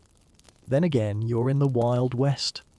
Out here, even the small things have ambitions. The next day begins with shouts from the street and the unmistakable clang of metal on metal. You jolt upright, heart hammering, knife in hand before you're even fully conscious. The air outside is thick already, vibrating with argument more than wind. You push open the saloon's back door and squint into the blinding light. Down near the far end of Main Street, a crowd's gathering. Not much of a crowd, maybe a dozen souls, but for a town this size, that's nearly everyone who's got enough curiosity left to stand upright. At the center stands a man wearing a badge, though it hangs crooked on his vest like he pinned it there to convince himself. That would be the sheriff, allegedly. Someone once mentioned him, a man named Hank Derby, survivor of 2 shootouts, 4 bar tabs, and 0 patience. His face is leathered, his beard uneven, his hat tilted back just far enough to reveal how little he slept in the last 10 years. He's shouting at another man, tall and thin, dressed in clothes 2 paydays past respectability. Told you once already, Jenkins. The sheriff barks. You point that rifle at anyone again and I'll confiscate it. You ain't law here. The man named Jenkins spits into the dust. Somebody's gotta be, he growls. You ain't done nothin' about the horses going missin'. The two stare at each other like flint against steel. No one else dares breathe. You edge closer, keeping behind a water barrel, just in case enlightenment takes the form of gunfire. It's amazing, really, how flimsy the concept of law feels out here. Historians still argue whether frontier justice ever truly existed, or if it was just wishful thinking in a landscape too big for structure. Watching these two men square off, you decide it's mostly wishful thinking. The sheriff lowers his voice. Last fella tried playin' hero got himself buried without his boots, he says. You want that honor? Jenkins hesitates, mutters a curse, and shoves his rifle back into its worn holster strap. You ain't worth the trouble, he says finally. Most things ain't. The sheriff replies and turns away. The crowd disperses like tumbleweeds in the wind, everyone pretending they hadn't just witnessed the only law enforcement this side of the Pecos for the week. The sheriff glances around until his eyes land on you. For a second, you think you're in trouble. Then he waves you over. New face, he says. Heard you been riding around. That obvious? He grins, or tries to. It looks more like an involuntary muscle twitch. In a town this small, if a stranger sneezes, we know what size hat he wears. You laugh, but the sound feels forced. He studies you a moment longer, measuring, evaluating, maybe wondering if you're worth conscripting into whatever loose sense of order passes for law here. Keep your nose clean, he finally says, and your boots out of trouble. Ain't got room for another body in the jail. You glance at the jailhouse when he nods toward it, a single wooden shack barely large enough to hold one criminal and his regrets. That cell even lock, you ask. He shrugs. Wine does most of the locking. That's comforting. Later, you find yourself sitting outside the saloon again, the day turning slowly gold around you. Trouble is tied near the well, drinking noisily. A few townsfolk stroll by, whispering about the sheriff, about Jenkins, about the growing sense that nothing here's quite safe. Someone mentions stolen cattle, someone else lantern oil gone missing, 100 tiny grievances held together by gossip and shared dust. A woman sweeping her porch pauses near you. You seen how that sheriff walks, she says quietly, like he's expecting the ground to fight back. You can't argue with that. Frontier lawmen like him were often more survivor than enforcer anyway. Historians still debate whether sheriffs carried badges out of duty or because they needed the fear that came with them. Out here, one man could be judge, jury, undertaker and debtor in a single afternoon. As the heat wanes, kids play marbles in the road, and the tension eases but never fully dissolves. The sheriff leans against a hitching post across the way, watching the horizon. You realize for the first time how alone he looks. One man standing between order and entropy in a place that doesn't recognize either. You cross the street to bring him a cup of water, mostly because it feels wrong not to. He nods thanks, sips, then says, "What brings you west, stranger?" You hesitate. "Curiosity," you answer. He grunts. "Curiosity'll bury you faster than bullets." But at least it dies satisfied. It's hard not to like him, in that stoic, tragic way only frontier souls seem capable of. The kind of man who'd wrestle a dust storm because no one else would volunteer. A gunshot rings out suddenly from beyond the blacksmith's shop. Sharp, echoing, everyone freezes. Then another. The sheriff straightens, hand already on his revolver. A pause, a cackle of laughter follows from down the street. Jenkins again, drunk this time, shooting empty bottles lined on a fence post. The sheriff exhales through his nose, long suffering, and mutters, "Every day in paradise." He looks at you and smirks, still curious, less by the minute. He chuckles low. "Good. Keep that up. You might survive." As the night deepens, lanterns flicker to life along the street like hesitant stars. You retreat to the saloon, the sheriff's wary figure still visible through the half-open door, outlined by moonlight and dust. In a town like this, law's just a rumor with a pulse, and he's the one tasked with pretending it's real. You raise a glass in silent respect before taking the smallest, slowest sip of whiskey you've ever deserved. The gunfire starts before breakfast. 2 cracks, sharp, too close, loud enough to yank you from half-sleep, and pure instinct does the rest. You roll off the cot, reach for your boots, and duck low near the wall before your mind even catches up. Outside, someone's shouting. Another bullet punches through the window frame above your head and buries itself in a whiskey crate, which seems an appropriately poetic choice. You push up the saloon's side door and peer out. The sun is bright, indifferent, and the street already wears the chaos of a fight that doesn't belong to you. Jenkins again, of course. Even from this distance you can tell it's his lanky shape, rifle in hand, staggering drunk on bravado and bad aim. So much for peace and coffee.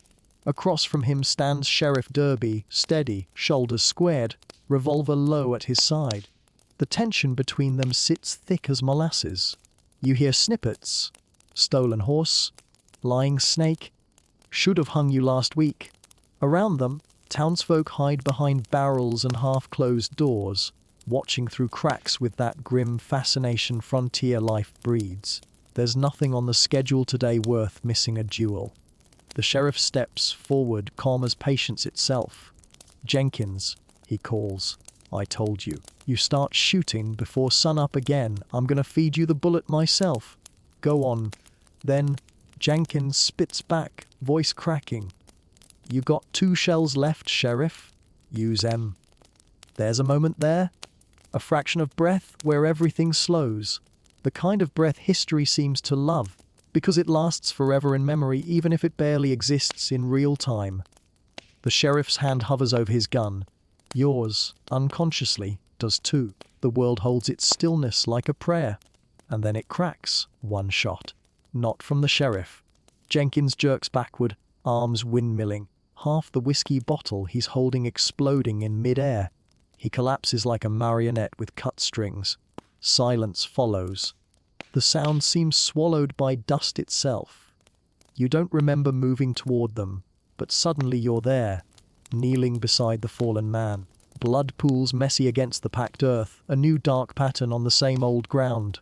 His eyes flicker open. You expect rage, accusation. Instead, there's something simpler, confusion. "I just wanted my horse back," he whispers. You look up at the sheriff, who still stands frozen, his smoking barrel never lifted beyond his waist. He holsters the weapon like it weighs the whole town. No ceremony, no swagger, just duty done badly and again. No one cheers, no one claps. The West doesn't do applause, just aftermath. The preacher arrives first, panting, hat crooked. He kneels beside you and makes the sign of the cross wordlessly. A few townsfolk drift nearer, drawn by morbid gravity. The silence becomes unbearable. The only sound a hot wind hissing through empty bottles near the saloon wall. Historians still argue whether shootouts were common or rare, mythical exaggeration or everyday fact. Standing there, you realize it never mattered. 1 shot out here equals a lifetime elsewhere. The West moves slower, but consequences arrive on time. The sheriff mutters something low to himself, wipes his brow, and walks away. Nobody stops him. Nobody needs to. Everybody understands he'll carry this longer than anyone else will remember it. An hour later, the body's gone, hauled to a shallow grave out behind the church fence. Dust fills the prints left by the men who carried him. Even those will disappear by tomorrow. The saloon reopens because life does. It always does.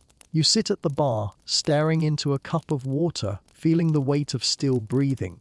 The bartender speaks quietly. "That's twice he's had to do that this year," he says. You nod. Words feel disrespectful. "He used to be preacher's boy once." The bartender adds, "Funny thing, Law. It finds you, not the other way around." Outside, the town resumes pretending it wasn't shaken. People sweep porches again, feed mules, count pennies. The preacher tolls the bell once, a heartbeat of sound that vanishes somewhere between prayer and warning. Later, you catch sight of the sheriff, sitting alone on the boardwalk, hat in his hands. He doesn't look up when you approach. Was he a thief? You ask, because it feels like the only question that needs answering. The sheriff stares out toward the horizon. "Maybe," he says. "Maybe not. Out here, truth's just what you live with the next day." You sit beside him for a while, sharing the silence.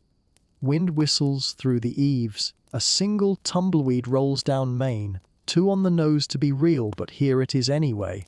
After some time, he stands and dusts off his coat. "Ain't your mess?" he says quietly.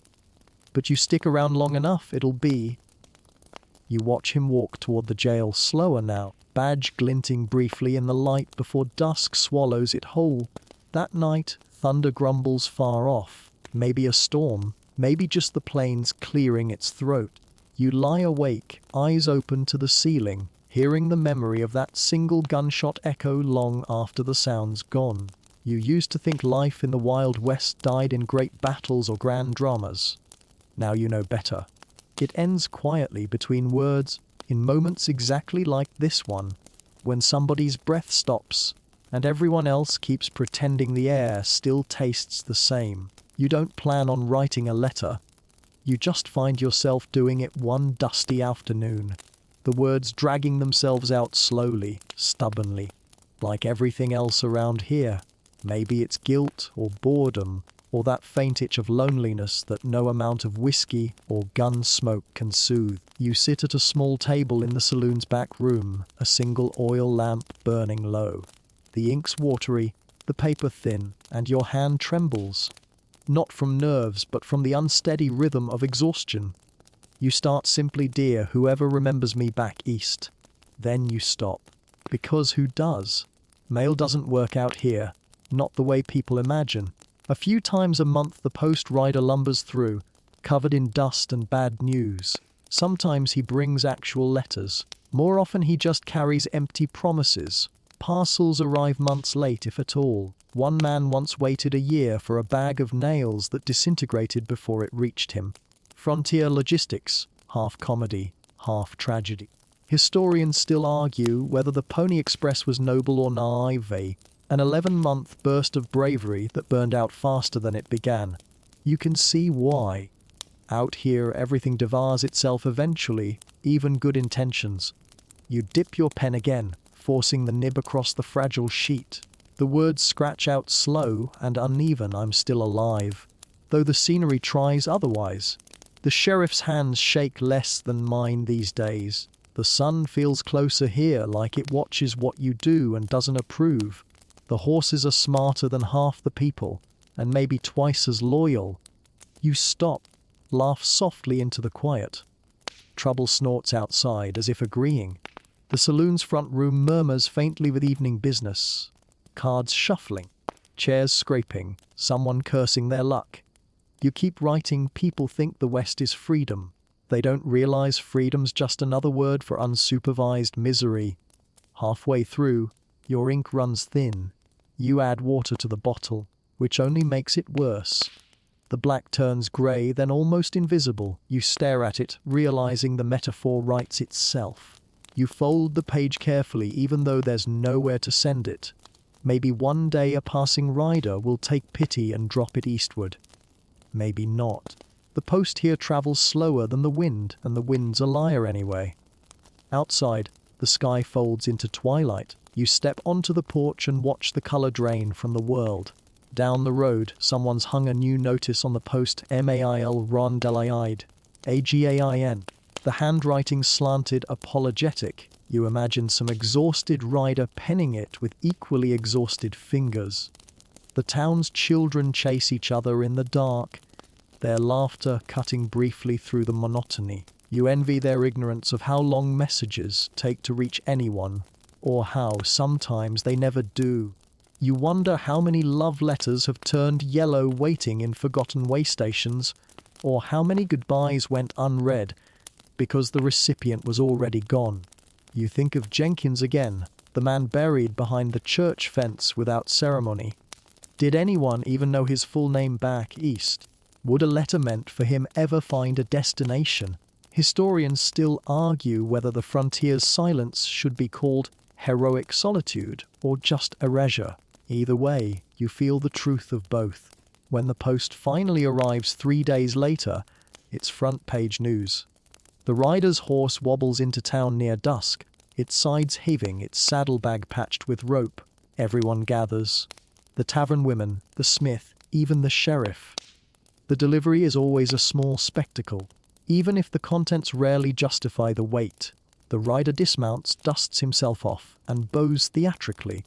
From the civilized world, he says, handing over a sack of worn envelopes and one soggy newspaper. The town cheers like children getting candy. You hover near the back as he sorts through the pile. Most are for people who no longer live here, or no longer live at all. Each unclaimed letter feels heavier than the last. When he gets to the end, he mutters, "One for the preacher, one for resident unknown, and... oh." He looks up. "This one's just got your first name." Odd, it's addressed simply. To whoever's pretending to be brave. Inside, a single scrap of paper reads, "Keep the fire low, stranger." Winter comes faster when you ignore it. No signature. No return. Maybe a cruel joke, maybe an accident, but the timing makes your skin crawl. You show it to the sheriff later, who squints at the handwriting. "Could be from anyone," he mutters. "World's full of folks talking poetic when they should just talk plain." He nods to the horizon. Still, it ain't wrong advice. The nights have grown colder lately, enough that even the boards creak differently. Fires burn longer. Time slows. You tuck the strange letter into your pack and stare at the line again, "Keep the fire low." It's probably nothing. But out here, every whisper feels like prophecy. Before bed, you light your small fire anyway, low but steady, and listen to the crackle echo through the room. Maybe the message wasn't a warning. Maybe it was a reminder even stories like this one need warmth to keep going. You smile, staring into the glow. The flames twist pale blue near the center. Ghostly, perfect. And for once, they don't feel like they're out to consume you. Morning breaks colder than usual, and that letter still sits in your coat pocket like a secret. You unfold it once before heading outside, the anonymous scrawl staring back at you. "Keep the fire low, stranger." It's nonsense, maybe. Or it's everything. You fold it again and promise yourself not to think about it anymore. The problem is, you have nothing else to think about, which makes forgetting impossible. You wander toward the far end of town, where the plank road ends and rough dirt begins. Curious about the strange building perched beyond the stable fence, it smells faintly of alcohol and despair. A hand-painted sign above the door reads Doctor Pike's Superior Surgery, Apothecary and Occasional Dentistry. The word superior looks like it's been added later by someone with fewer spelling credentials than optimism. You knock once before stepping inside. The air hits you like a fusion of whiskey, herbs, and bleach, half comforting, half terrifying. A man in a long coat turns toward you, eyes magnified comically by a pair of gold-rimmed spectacles. "Ah," he says brightly, "a new corpse. Excuse me, patient." That's oddly honest for a greeting, you manage. He chuckles, rubbing his hands together. "Better honest than embalmed, I always say." "Sit, sit. What ails you?" You sit out of politeness more than need, suddenly aware that he might treat good health as a challenge.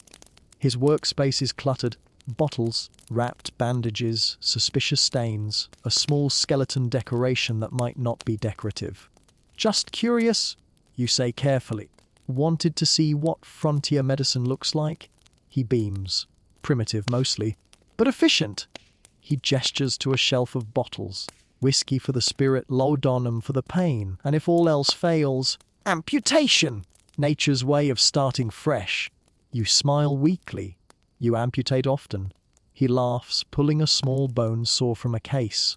Only when people move too much, or when they stop entirely. Historians still argue whether frontier doctors were brave pioneers or barely trained opportunists.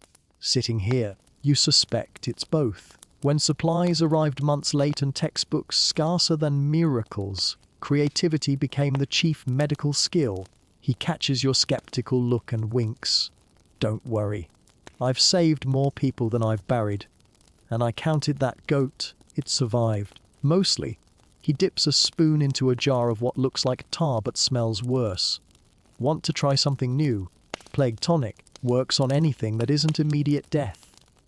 You politely decline and change the subject. What do people come to you for most? Bullet holes, broken bones, nostalgia. He shrugs. Everyone out here's got a case of what if mixed with too late. Hard to cure. You nod. Ever lose anyone lately? His smile fades. Couple miners. Fever took them last month. I buried one myself. He looks away. Out here, the ground learns your name faster than the people do. You thank him for the chat, slipping back into sunlight. The smell of his apothecary lingers. A chemical ghost in your nose. Outside, you notice the sheriff crossing the street with a limp you hadn't seen before. His face looks grayer than usual. You look worse than I feel. You call out. Slept wrong, he mutters. Or maybe just slept. Something in his tone reminds you why people out here rarely talk about pain. It's too common to make interesting conversation. Later that afternoon, you stop by the blacksmith shop. Inside, the air burns thick with smoke and sparks. The rhythm of hammer on iron vibrates through your chest like its own kind of heartbeat. The smith, a grizzled woman everyone calls Dottie Pike, say you suspect kin to the doctor, looks up briefly between swings. Need anything fixed? Maybe my optimism. She grins without pausing. Ain't got the tools for that. Her hammer lands one last, perfect strike. Funny thing about metal, she says. Bend it enough times, and it forgets what shape it started as. Same with people. Outside, the church bell tolls twice, a slow, uneven sound. Something's wrong. People begin drifting from their doors and shops. The preacher stands by the chapel rail, hat in hand, his expression clouded. Another gone? Someone murmurs near you. You edge closer. The preacher's voice cuts through the murmurs. Old Man Haskins. Fever took him in the night. The town collectively exhales, not in grief but in wary acceptance. Life and loss travel together out here, side by side in the same wagon. The doctor arrives, wiping his hands on his apron. I did what I could, he says softly. Nobody doubts him. Nobody asks what doing what he could entailed. You linger beside the preacher, who lights a candle on the chapel step. Strange thing, he says, voice low. The older I get, the softer my prayers sound. As if God's just tired of hearing me repeat myself. You help him steady the candle in the wind, the flame wavering stubbornly. The whole ceremony lasts minutes. Then people shuffle back to work. By evening, the town feels quieter, emptier. The fire outside your room burns small, exactly as that strange letter instructed. You stare into it, wondering if every whispered warning here just means the same thing live gently, because nothing lasts loud for long. You jot a note on the back of some scrap paper out here. Medicine and mercy share the same shelf. Sometimes they run out on the same day. The fire pops once, scattering sparks that fade before they touch the dust. You sit until they vanish, then feed the flame one careful log, low, like the letter said. Because maybe that's the only medicine that works out here, small heat against a cold that keeps trying to win. By dawn, the town smells different, not cleaner, not worse, just sharper, like something recently disturbed. Trouble kicks at the stall as you saddle him, uneasy before the day even begins. Folks mutter about rattlesnakes seen near the wells, the kind that flatten their coils underfoot until you're already too close. You ride out early anyway, heading south where the earth dips low into a scatter of dry brush and rock gullies. After a week's routine of dust and monotony, even danger feels like novelty. The trail grows quieter than memory itself. You stop near a small patch of cactus in bloom, tiny pink flowers surrounded by spikes. For a brief minute, it feels peaceful, until trouble jerks suddenly sideways. There it is, that unmistakable sound, a dry, hollow rattle cutting through the silence like a saw against bone. Every nerve wakes up at once. You glance down and see it just in time. A rattlesnake curled tight beside a sun-warmed stone, body flexed, eyes burning cold amber. You freeze, hand hovering near the saddle horn. Historians still argue whether more settlers died from snakebite or superstition, but you're betting both worked efficiently. For every frontier bullet wound recorded, there was probably some poor fool who reached into a log looking for shade and found venom instead. The snake's head sways slightly, hypnotic, measuring your intent. You speak softly, more for yourself than it. "All right, friend, you were here first." You slowly tug the reins. Trouble sidesteps again, muscles trembling, but you guide him gently around it. Wide arc, steady breathing, no sudden glory. When you're finally clear, your pulse takes a full minute to remember it's inside a living body, not a drumline. You glance back once, expecting the snake to vanish. It hasn't moved an inch, it doesn't have to. Sovereign, self-contained, the true landlord of this land. You think about the medicine man's words from yesterday, about how out here most ailments begin as arrogance. Maybe the same applies to danger too. Feeling braver than you probably should, you follow the canyon edge until you spot movement near a ridge. Two men kneeling beside what looks like a large burlap sack. Curiosity gets the better of self-preservation again. You edge closer, staying downwind. After a few steps, you realize the sack is a dead steer. The men are busy cutting a strip from its side. One of them notices you, straightens slowly, hand brushing his holster. "Morning," he calls flatly. You match his tone. "That your cow?" The other man laughs dryly. "Ought to be. Been walking next to us for miles before it decided to die." You study their faces, sun-dark eyes, hard smiles thinner than trust. Rustlers or survivors, out here, same thing under different names. Town's a few miles north, you offer. "Got a doctor, not that the cow looks savable." "Nah." The older one says, "We'll take what meat's fit, he'll take the rest." They go back to work without looking up. Sawing, cutting, wordless teamwork. You turn trouble back toward the trail. Behind you, flies rise in a black shimmer over the carcass, drawn to inevitability. By afternoon, your throat aches from thirst, but the town's still hours away. The water in your canteen tastes half steel, half mistake. You sip anyway. The horizon blurs from heat shimmer. The sky seems too big for your thoughts. You think of pioneers who crossed this kind of emptiness without maps, without roads, with only hope and a few terrifying folk remedies for snakebite. One old journal you once skimmed described a frontier cure made of gunpowder, whiskey, and prayer. Another swore by cutting into the wound, a desperate trade of blood for seconds.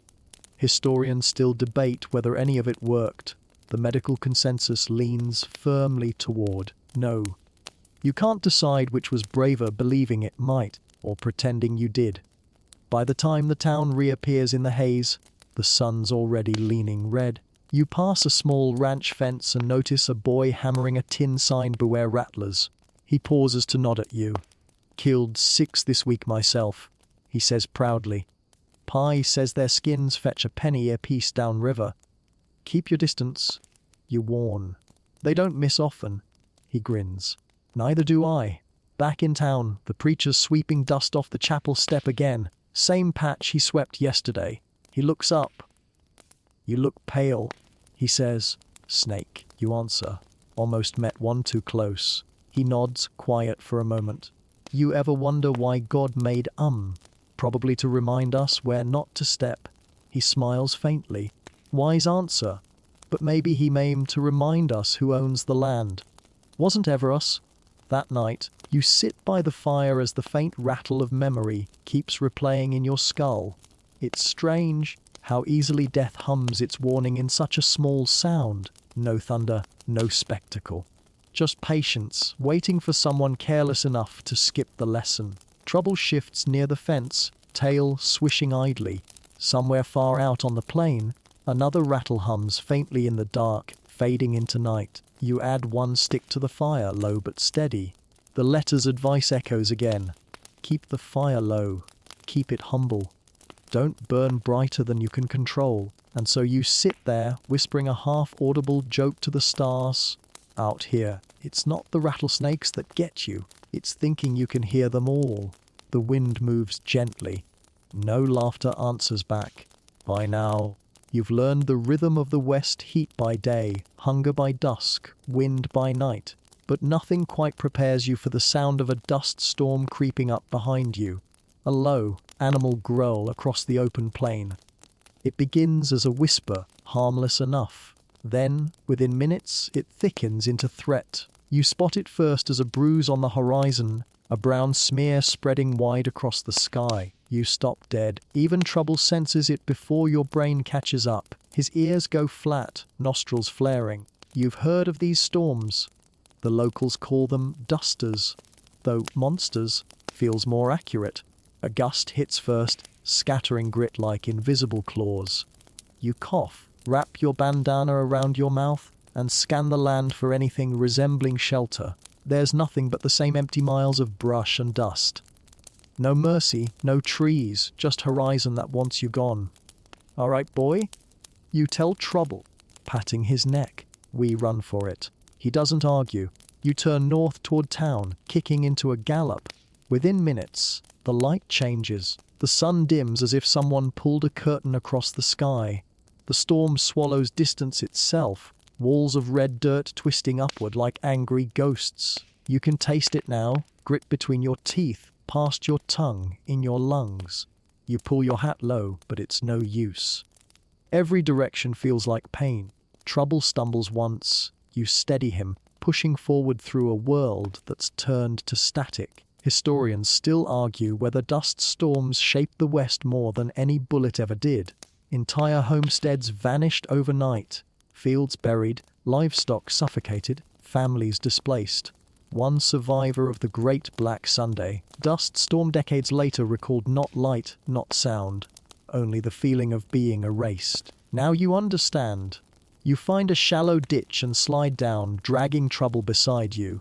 The wind howls overhead, flinging sand like broken glass. You curl against the earth, burying your face in your arm. The storm's roar is biblical. So loud you can't tell if it's thunder or the world splitting apart. Time dissolves. Minutes stretch ugly and infinite. Dust fills every fold of clothing, seeps under your eyelids, grinds against your teeth. You can't see, can barely breathe. Trouble huddles beside you, trembling, pressing his flank against your shoulder. That contact alone keeps you tethered to sanity. You try to count breaths. 1, 2, 3. The numbers break apart like everything else. Over the wind you hear something strange, a voice. Faint, impossible. Keep the fire low. The same words as the letter. It must just be your brain making connections out of madness. But the memory steadies you in some irrational way. You hunch down further, pulling your scarf tighter, waiting for the world to remember quiet. When it finally does, the change is instant, like a door slamming shut. The chaos fades, stillness returns. The sky pales to a sickly yellow, dust settles, thick and fine. You cough yourself hoarse, blinking grit from your eyes. For a long while, neither of you move. Trouble's sides heave slow but steady. His amber coat now looks grey. When you finally surface out of that ditch, the land looks unfamiliar. The entire plain reshaped, ridges reduced, stones half buried, the trail gone completely. It's like waking in someone else's life. Wes, we're lost again. You whisper, patting his neck. The sound barely reaches past your cracked lips. You ride slowly through the aftermath. The storm's passed eastward, leaving silence so deep it hurts. The horizon glows faintly copper, like distant fire. The ground crunches underhoof, powder fine. Halfway back, you notice movement, figures emerging from the haze. Townsfolk, struggling toward each other, faces wrapped, coughing but alive. The first to spot you calls out, "That one caught you out there." You nod. He spits dust and grins. "Then you've been baptized proper," he says. "Ain't a real Westerner till you eat a storm." You'd laugh if you could. Instead, you simply nod and ride on. When you reach town, every building wears the storm's signature windows buried in dirt halfway to the sill, doors jammed shut, signs half visible. The preacher's bell tower tilted by inches. The air reeks of static and sweat. You tie trouble at the post, too weak to untack him yet, and join the line of people digging out doorways.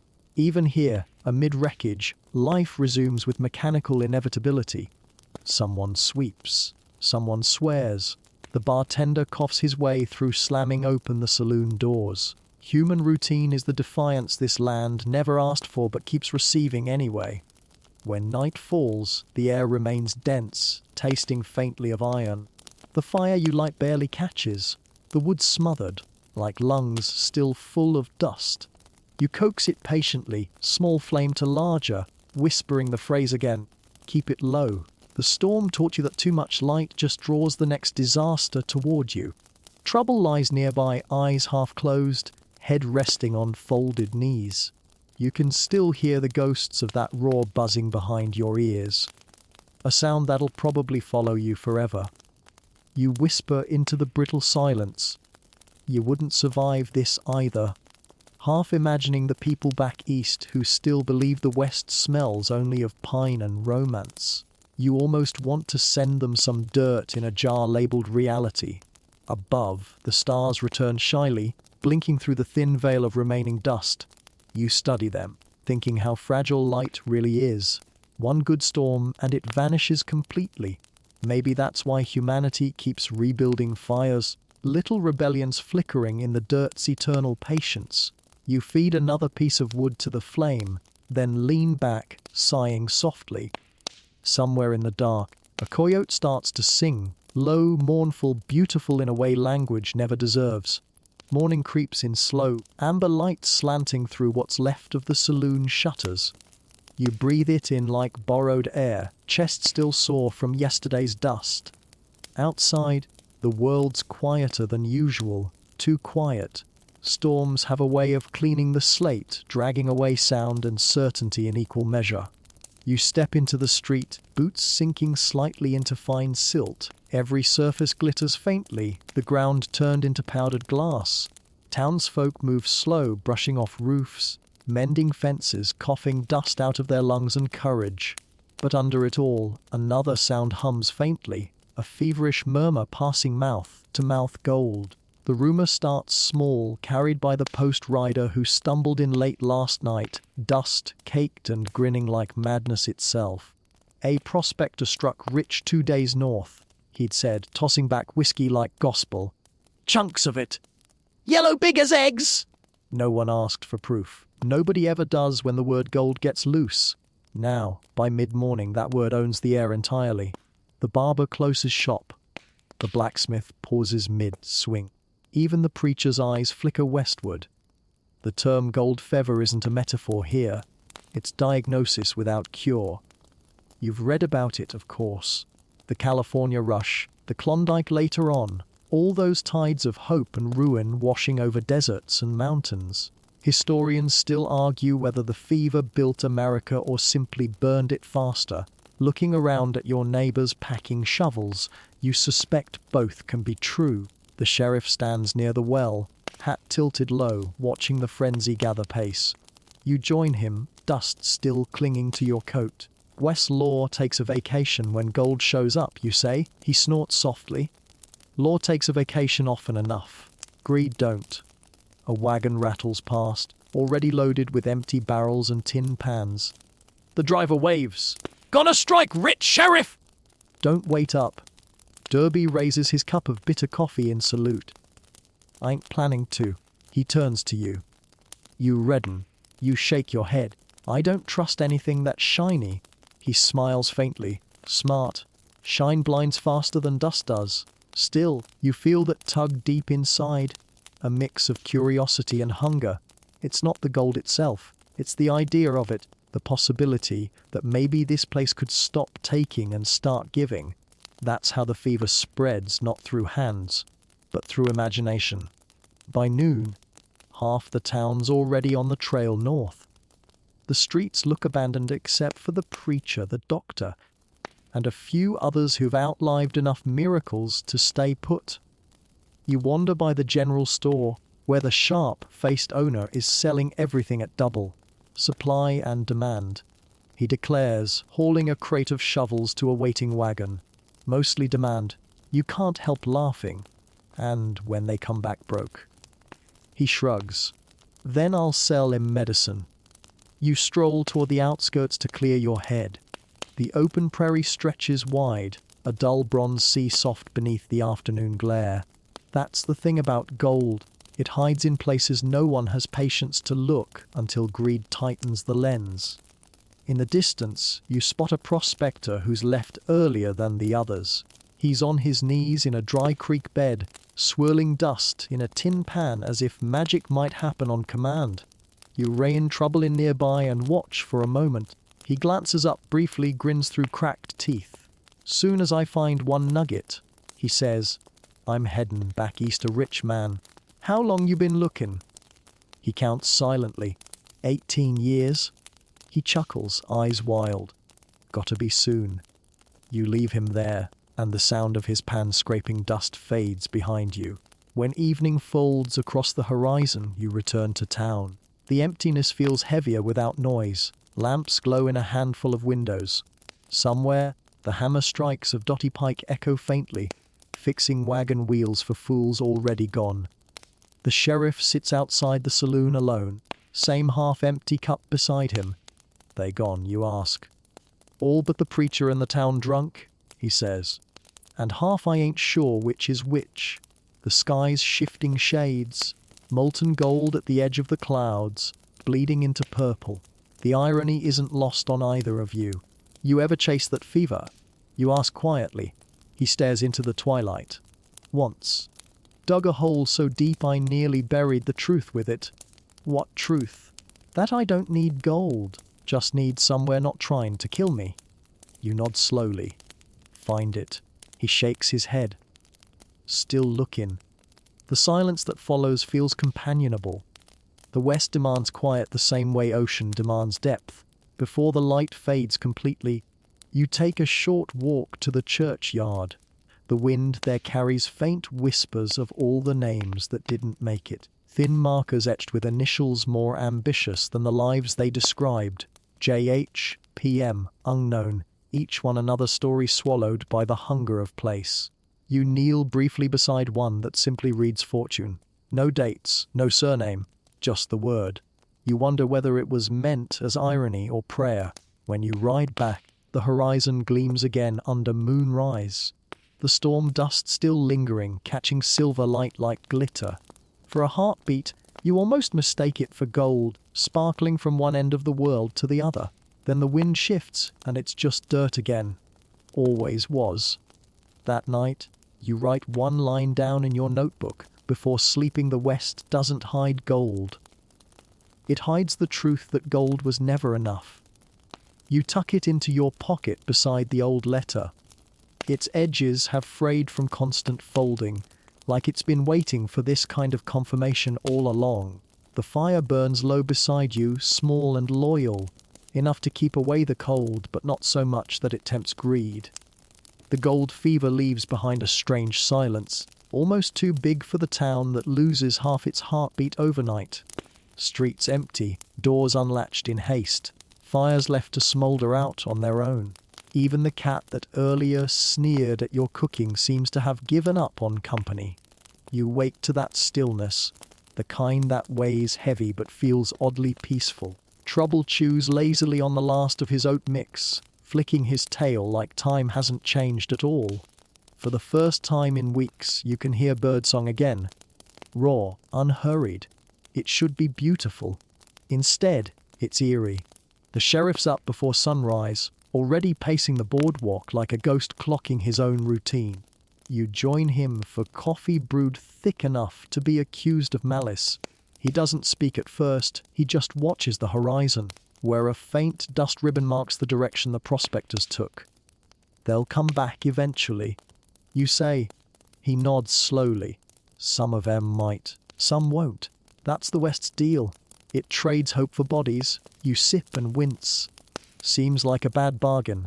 He smirks. Depends which side you're on. As the morning burns open, you decide to ride out along that same horizon. Not far, just enough to see what kind of country lures people away from reason. The landscape beyond town shifts quickly. Low hills, stubborn shrubs. The same old story written in dust. You pass wagon tracks still fresh, prints of boots and hooves gouged deep by urgency. A few miles on, you find a camp. 3 abandoned fires, ashes still faintly warm, and a broken pickaxe propped like a grave marker. Empty tins scattered around, one torn bedroll twisting in the wind. Someone left too fast. You crouch, brushing across the dirt, half expecting gold dust just to humiliate you. Nothing but grit. You pocket a small fragment of glass, maybe from a whiskey bottle, catching the light like melted treasure. It sparkles once, then dulls. On the ride back, you find a creek, thin trickle, hardly drinkable, but still moving. There a lone rider dismounts downstream. He waves you closer. You recognize him after a moment. Tate, the cowhand from before, his grin now cracked by a new kind of fatigue. Didn't expect to see you out here. You call. Didn't expect to find nothing worth seeing, he says. Turns out I was right. He kneels, holding a pan under the flow, swirling muddy water like everyone else. You notice his hands trembling from either excitement or sickness. Any luck? He laughs, a dry, brittle sound. Luck ran out 2 counties ago, but habit dies slower. He pauses, looks up. You know what gold really is. What? Patience in disguise. Only thing it teaches is how to wait wrong. You let that one sit between you. The wind hums through the ravine, lazy and endless. He continues, softer. I watched my brother chase it once. Swore he'd be rich enough to buy the river he drowned in. You can't think of what to say, so you just nod. Eventually you part ways, and his silhouette folds into the same emptiness he came from. On the way home you pass another sight, a cluster of vultures circling low. You edge closer, morbid curiosity winning. There's an overturned wagon below, half buried in a small dune. 2 mules still harnessed but long still. A tin pan tipped nearby glitters faintly in the fading sun. Struck gold after all, maybe, then died reaching for a handful. Historians still argue whether greed or geography made the frontier deadlier. You decide it's both. The hunger for more is geography too. It redraws maps inside people's hearts. The sky turns copper as you ride back. By the time the town's outline appears again, dusk bleeds soft and forgiving. Only 6 lamplights pierce the dark now. The preacher's still sweeping. The doctor and Dottie Pike hammer together shutters against the lingering storm dust. The sheriff sits out front with a cigar stub glowing weak in the gloom. You see he asks as you dismount, bits and ghosts. He nods. That's all you ever see in this place. You sit beside him as the wind shifts cool, bringing a faint metallic scent. Blood, maybe iron from the air. He points to the stars beginning to spark alive. That's real gold, he says quietly. Up there. Unspendable, unreachable. The kind worth chasing if you can figure out how. You tilt your head. And if you can't? He exhales a slow plume of smoke. Then you settle for Lozan slower. The 2 of you watch those stars flicker higher. Tiny fires no dust can dull. Trouble nickers somewhere behind you, idly scraping a hoof, grounding you in the present again. You thumb the small glass fragment in your palm, turning it round and round. For an instant under the lamplight, it glows pure gold again before going dull. You pocket it anyway, not as treasure, but as proof of something the West keeps teaching, that beauty here isn't found, it's borrowed. Every shimmer fades. You just have to catch one before it does. That night, as you sit alone by your fire, you find yourself whispering aloud, "Keep the fire low." The phrase sticks like a prayer now, rhythmic and sure. The flame answers, steady and small, licking the dry wood gentle. Your goal turns out to be this moment, quiet, alive, unclaimed by anyone else. The kind no storm or fever can bury. You don't sleep much that night.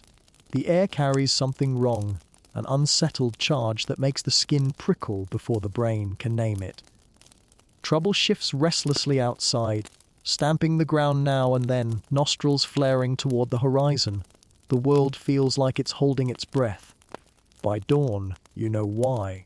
A dirty orange glow blinks faintly against the dark edge of the plains, far off but growing. You climb onto the porch roof for a better view. The prairie fire's still miles away, but winds turning mean already, dragging the flames closer. You can hear it sound like distant applause. You run to the sheriff's office first. He's already awake, seated at his desk, surrounded by half-empty drawers. Maps, spare bullets, a flask. One glance at your face and he's up, grabbing his hat. You saw it too. West Ridge. You gasp. Coming fast. He nods. Wind like this. We got hours, maybe less. The town moves at first in disbelief, then in panic. You and the sheriff go door to door, shouting till your throat burns. "Pack light! Leave the wagons! Just move east!" The preacher rings the church bell once, twice, until the rope snaps. By mid-morning, the horizon burns clean through. The line of fire snakes along the ground, orange against the rising sun. The heat's visible already, rippling up from the earth in waves that twist the distance. Someone's mule bolts, dragging a half-loaded cart through the street. Someone else drops their bucket of water and just stares, frozen between awe and terror. You grab her shoulder, yell, "Move!" She blinks, shakes herself awake, and runs. Dust rises thick as smoke before the first sparks even reach town. Wind screams through the gaps between buildings. It picks up every loose scrap, paper, straw, the ghosts of yesterday's letters, and flings them into the coming blaze. The sheriff stops beside you, squinting west. "If it jumps the gulch, that's it," he says. "How do we stop it?" "Can't," he says. "We just get out of its way." He mounts up bareback and rides to the far edge of town, yelling for people to head toward the river but to the east. You follow, rounding up stragglers. Every breath tastes of grit and singed grass.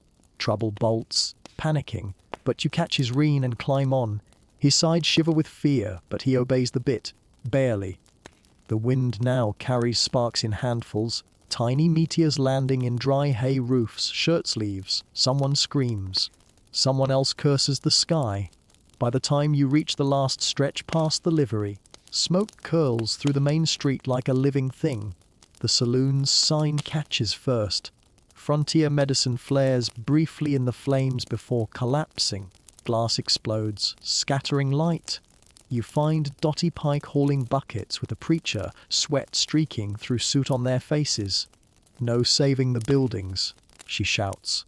"We'll cut a gap instead. Fire won't cross what's already ash!" "Smart!"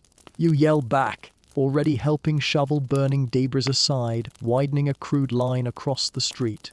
The air roars louder now, stronger than the combined shouting of 30 desperate people.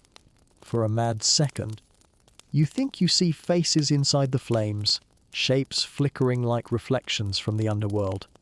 Then the fire hits the cleared gap and leaps, bridging the distance as if physics has decided to give up too.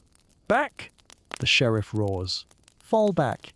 You turn in time to see one of the smaller houses fully consumed, roof sagging into red collapse. The sound is less explosion than sigh, wood exhaling its life. Trouble jerks suddenly, wrenching the reins free. You barely hold on as he spins and runs eastward through a storm of ash. All around you, people stampede. Horses, wagons, on foot. The noise melts into one endless moan of fear and fury. You cling low, eyes watering, each breath rasping like sandpaper. The river appears ahead, shallow but wide, nothing but cracked mud and memory left of actual water. Everyone's gathering there, bodies dark against the glowing sky. The preacher's voice carries faintly. Down! Stay low! You slide off trouble and drag a canvas over both of you, flattening near the bank. The air scalds your exposed skin. Your lungs pull nothing but red heat. For a few eternal minutes, all you can hear is thunder that's not thunder, the earth's own scream. When the light finally dims, it happens too slowly to notice at first. The roar softens to a hiss, then a whimper. The wind shifts north, dragging the worst of the fire past. You lift the canvas cautiously. The world's turned sepia, smoke curling upward like incense from a ritual gone wrong. The town is half gone. Buildings stand in silhouette, roof skeletal. The church still smoulders, bell cracked but hanging. The saloon's front wall blackened, its piano visible through what used to be windows. A twisted skeleton of keys staring into emptiness, someone sobs. The sheriff rides slowly down what was once Main Street, the weight of every plank and person etched across his face. You walk beside him in silence, horses crunching on embers. No one dead, he finally says. That's something. You nod, though the word doesn't carry much comfort. Civilization survives barely because there's no wilderness harsh enough to put out human stubbornness. As night comes, ash drifts down like grey snow. People huddle along the riverbed. Someone passes a flask. Someone else hums faintly to keep courage breathing. You sit with trouble, staring into what's left of town. The fire still glows deep inside ruins like the heartbeat of some great wounded beast. Remembering the letter, you whisper, "Keep the fire low." This time, it feels less like advice about warmth, and more like a warning about everything else. Morning tastes like smoke. You wake by the riverbed, your hair stiff with ash, the air thick enough to chew. The sun hangs low behind a film of grey, cold and orange at once. The fire's gone, but its memory clings to everything. The sour scent of char, the eerie quiet after rage has had its say. The survivors move slow and silent, ghosts with shovels. What's left of town barely stands skeletal beams, warped signs, a few stubborn walls refusing to fall altogether. People rummage through the debris like archaeologists of their own failure. The preacher gathers them near the church. What's left of it, anyway, and tries for a sermon, voice raw from smoke and fatigue. The good book says beauty will rise from ashes, he begins, coughing halfway through. But the Lord don't mention how long that takes. Nobody answers, but nobody walks away either.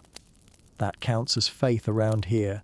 You help where you can, hauling what planks haven't splintered, tipping buckets of muddy water over glowing embers.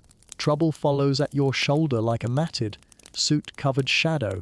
Every time you move, flakes of grey spiral away from you, turning the morning air into a snow globe of ruin. When you stop at what used to be the saloon, the sheriff stands in what's left of the doorway, staring at the warped bar counter. You could smell that whiskey 2 counties over. He mutters. Now it's all perfume on the wind. You step inside. The floor creaks, half collapsed, but still recognizable. 2 bottles miraculously survived, their glass blackened. You hand him one. He studies it a moment, then shakes his head. Feels like drinking ghosts. Instead, he tosses it toward the fire pit.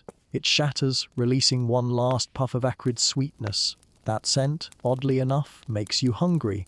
The blacksmith arrives, dotty pike, apron burnt in patches, hair streaked white with ash. "Still got my hammer," she announces, voice a mix of exhaustion and triumph. "So I suppose I still got a trade." Her confidence feels contagious. She curses, then adds, "And my anvil didn't move an inch. Guess hell ain't strong enough to steel iron." That draws a few tired laughs from the crowd, small flames of spirit struggling to relight.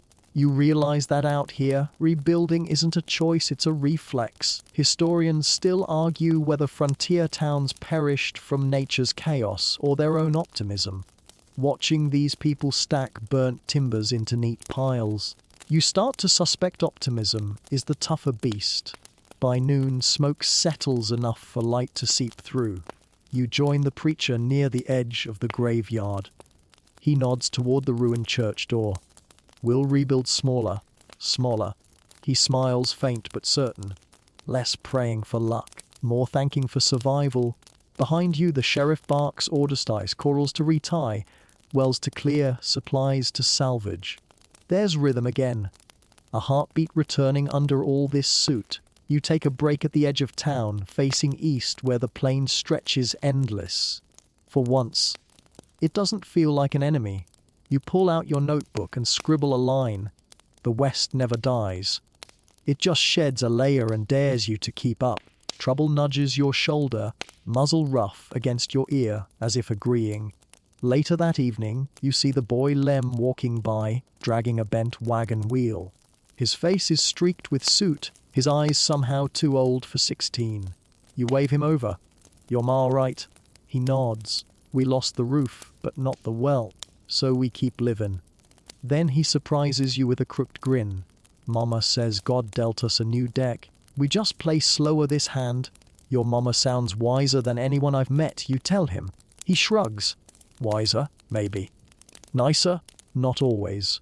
When twilight comes, the horizon darkens to bruised violet, the wind calmer now, gentle, almost apologetic. The sheriff builds a small bonfire in the town square, just enough for warmth, not spectacle.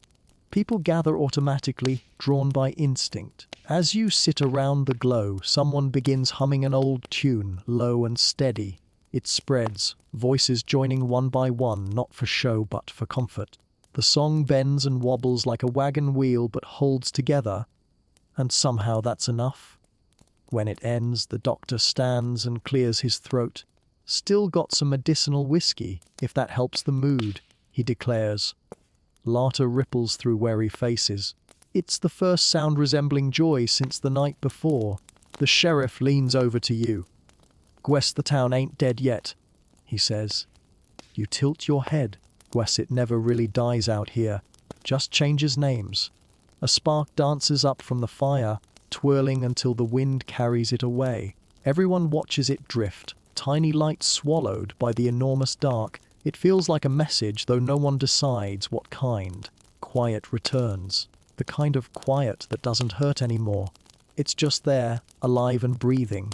You lie back, tracing constellations half hidden by smoke. Somewhere above, the stars keep their patient vigil, indifferent but steady. And for the first time in weeks, you think maybe that's mercy enough. You wake in the wagon yard at dawn, smoke still curling from the blackened remains of yesterday's fire pits. Someone's rooster tries to crow but gives up halfway through, as if even it remembers better days. The air feels lighter now, washed clean of ash. And for the first time since the blaze, you catch a whiff of wild sage on the wind. Life reasserting itself, quietly, stubbornly. You take a walk east of town where the fire didn't reach. The prairie stretches out endless again, golden tufts bending in the morning breeze. The silence isn't empty anymore. It's healing with faint insects buzzing, a faraway coyote testing its voice. And then, you see it, the ghost town. You'd heard whispers before. A settlement 10 miles off, abandoned before the war, swallowed by drought and bad luck. The place that still breathes, the prospector once called it. Curiosity wins. You saddle trouble, whistle low, and set off across the plains. The ride's quiet, almost too gentle. Dust swirls around your horse's legs, soft as smoke, and every hoofbeat sounds like memory. After an hour, you spot it rising from the horizon like a mirage rows of sagging rooftops, sun-shattered windows, doorways yawning open to no one. When you enter, the air drops 10 degrees. Shadow fills the narrow alleys between buildings. No voices, no wind through the cracks. Just that unnerving hush of something remembering itself. You dismount carefully. Trouble snorts, ears sweeping back. Even he doesn't like this. The first house you pass leans halfway into collapse. The porch boards sag beneath your step, and inside, dust drapes everything like a shroud. A child's wooden toy sits upside down in the corner, its wheel missing, a heartbreak preserved mid-century. There's even a cup still resting on a crooked shelf, a ring of dried coffee staining the inside, as if its owner just stepped away, for a minute that never ended. Outside, the sign on the next building reads Livawa and Turadi. You peek inside. Rows of tools rusted on their hooks, a saddle swinging gently from a beam as though stirred by breath. Historians still argue whether places like this were abandoned overnight or faded slow, piece by piece, like paint under the sun. You can almost feel both kinds of leaving here. You wander deeper, past the old church, door off its hinges, cross missing from the steeple. Inside, bird nests line the rafters, and a hymn book lies open on the floor, pages curled, frozen mid-song. You bend down to read what little ink the years have spared. Deliver us from the wilderness. The irony feels too sharp to keep. You close the book gently. A soft sound turns your head. The wind at last slipping through a broken window. Or is it something else? You step outside again, scanning. The town breathes differently now, each creak and sigh echoing like footsteps. Trouble stamps nervously shifting side to side, eyes wide. Easy. Boy, you whisper, though your own pulse thunders. From the corner of your eye, you catch movement, a shutter flapping, or perhaps a figure behind it. You move closer, every step crunching dry earth loud enough to make you flinch. Nothing's there when you look directly. Just light refracting through old glass, and yet the place feels inhabited. The air carries warmth faint as candle heat. A chair rocks once, then stills. In its rhythm, you hear the echo of every life this town swallowed. A few minutes later you find the town's well, its bucket still hanging on the rope. You spin the crank, and something creaks far below, but no splash answers. Just hollow nothing, miles deep. You drop a pebble, wait several seconds. Silence returns, thick and absolute. You think of all the settlers who might have stood here once. Face to the well, knuckles cracked, hope hanging heavier than that empty bucket. Historians still argue whether these ghost towns died from thirst, bad soil, or too much faith. You start to suspect the answer was yes to all. Trouble snorts again, jerking his reins free. He wants out. You can't blame him. You take one last look around, the rows of houses fading into the haze, the church silhouette framed by the rising sun. From a distance, the place even looks peaceful, like a painting of what hope costs. On your way back toward the living town, you glance over your shoulder one final time. For a heartbeat, you could swear there's movement. A curtain stirring, a faint outline in a window, the shape of someone waving. You blink, and it's gone. The ride back feels longer, heavier somehow. The land seems to carry stories in each gust, whispering warnings you'll never fully decode. By late afternoon, you reach home. The sheriff greets you from the boardwalk. Find anything? Just the past, you say. He nods slowly. Don't bring it back with you. Folks got enough to bury already. That evening, you write another note in your journal. We call them ghost towns because the living never fully leave. You sit by the fire again, the same old ritual returning like breath. The glow paints your hands gold, flickering against the walls still faintly stained from smoke. The sound of the wind outside seems softer now, less lonely, as though the ghosts heard your footsteps and gave their blessing for you to go on. And maybe that's all history ever is.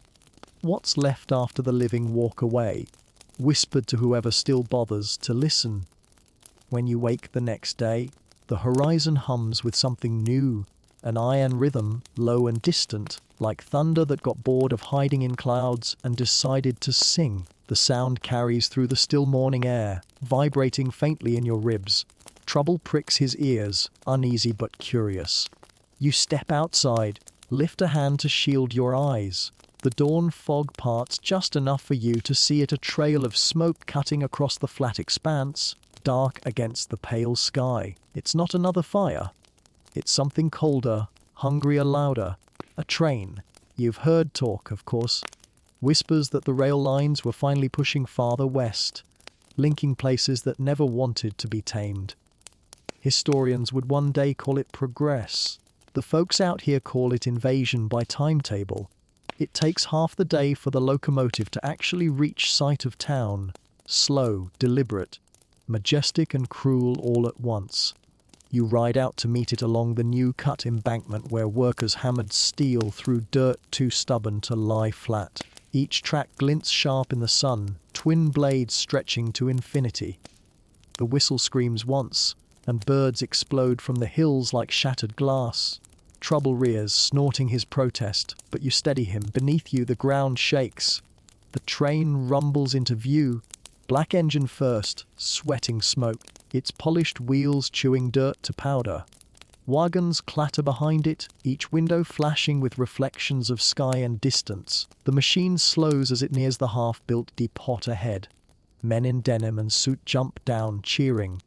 The sheriff, preacher, and a handful of townsfolk gather nearby, their faces split between awe and apprehension. You watch as the engine hisses and exhales, alive, monstrous. The rail official, a portly man in a bowler hat too clean for this soil, steps down and surveys the town's wrecked skyline. Perfect spot for expansion. He declares, as if the place were nothing more than empty space waiting to be purchased. Dottie Pike folds her arms.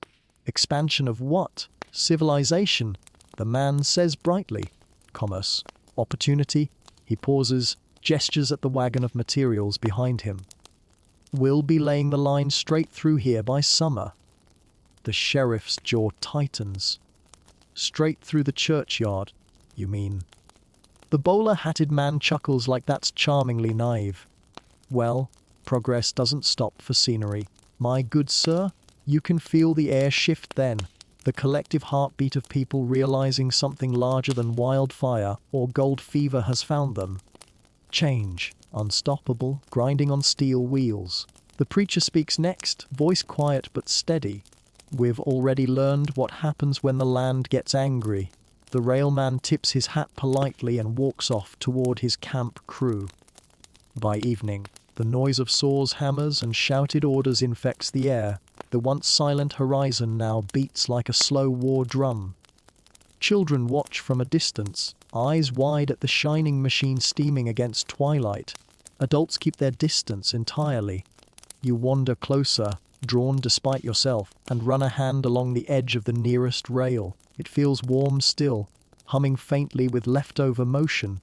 Iron replacing dirt, permanence pretending to be progress. The sheriff steps up beside you, arms crossed. There it is, he says. End of the frontier. Maybe the start of something else. You answer. He shakes his head. Ain't you noticed? Every time the future shows up, the West gets smaller. He's right. You look out past him at the machine cooling in the waning light, and the town seems smaller already, every shadow condensed, every heartbeat quieter in comparison. At the saloon that night, conversation bursts like sparks around the bar. Some cheer what's coming, others curse it. The doctor toasts to fresh shipments of whiskey that won't kill you, while Dottie mutters that good whiskey should sting a little to earn respect. A rancher claims the rail will save them all. A farmer swears it'll ruin the last bit of honest sky. You sit listening, face half lit by lantern glow, realizing that you're hearing the sound of history writing itself mid-argument. Outside, the engine breathes softly in the dark, a metallic animal at rest. Each exhale leaves a silver ribbon of steam that glows briefly under the stars. You step out near midnight to see it closer again. No one else lingers. The machine seems almost sentient, massive, sleeping, dreaming perhaps of the cities it will connect. You place a hand on its side, warm, pulsing with unseen life. In that hum, you sense something both thrilling and terrifying permanence. For the first time, the frontier feels mortal. The wild edges of the map are getting their borders straightened, their mysteries enumerated, their ghosts evicted. Historians still debate whether the railroad killed the Wild West or merely gave it a funeral worth attending. Either way, you're standing beside the coffin. As you turn to leave, you catch yourself whispering the same old line under your breath. Keep the fire low. Maybe it applies to ambition too, because the moment humans build anything too bright, the darkness only waits for its turn to balance the score. The train hisses once more, almost in agreement, and you step back into the night. The stars above seem fewer now, outshone by man-made flame. By morning, tracks will stretch another half-mile east, and you'll wake to the sound of new whistles, new promises, and the faint ache of realizing the wilderness is already retreating to somewhere you can't follow. By the time you wake the next morning, the sound of metal has already replaced the sound of birds. Every hammer strike hits the horizon like a heartbeat, steady and too certain. The air smells of coal smoke, tar, and ambition. You can feel it sticking to your skin, to the edges of thought. Trouble doesn't like progress. He snorts every time the whistle blows, ears twisting like the wind betrayed him. You can't blame him. The entire landscape seems to hum with complication now. Where there was silence, there's structure. Where there was horizon, there's hurry.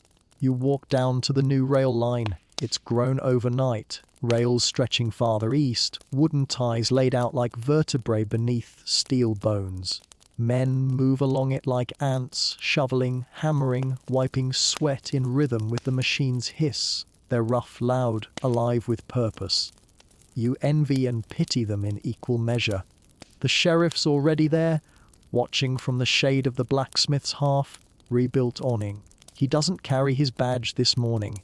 Feels like the West just skipped ahead 50 years without asking us first. He mutters. Dottie wipes soot from her cheek with a rag. 50. More like 5 minutes. Last week I was horseshoeing. Now they're asking me to fix axles for carts that run on fire. She spits into the dust. Doesn't feel right to bargain with a thing that doesn't breathe.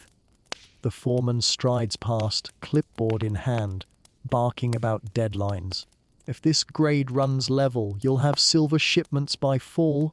He shouts cheerfully. Nobody asked, but he tells everyone anyway. You stroll alongside the half-laid track until you reach the edge of town. There the land looks untouched again, rolling, slow, endless. For a moment, you imagine what it must have been like before all this. The same breeze, the same sky, but quieter, freer. You picture how it must have sounded when the loudest noise in the world was thunder or a lone coyote daring to speak. A faint motion catches your eye, a shimmer out at the periphery. Not men, not dust. Something else. It's a herd of wild horses, dozens of them, grey and gold under the sun. They move down a distant ridge like a storm of muscle and grace, every line of them drawn perfectly by wind and instinct. Trouble lifts his head, ears forward, a low sound deep in his throat. You can tell he wants to run, wants to join them, belong to the part of the world no whistle can cage. You feel it too, the ache of something vanishing. The instant is so sudden and sharp that you can almost hear the sound of history folding itself shut. By the time the herd disappears into the scrub, the noise of construction drowns everything again. Progress, relentless, hammering the horizon to fit its concept of order. You find yourself standing there longer than you should, boots planted where the track meets living ground, an uneasy seam between worlds. On one side, rails stretching toward comfort, commerce and control.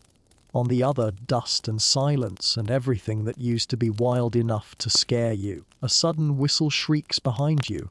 The train is moving again, this time hauling timber and bolts, dragging noise and certainty eastward. You step aside as the wind from its passing stings your face. When it's gone, the sheriff rides up, trouble shifting nervously beside his mount. Used to be out here we measured distance by stars, he says. Now it's minutes.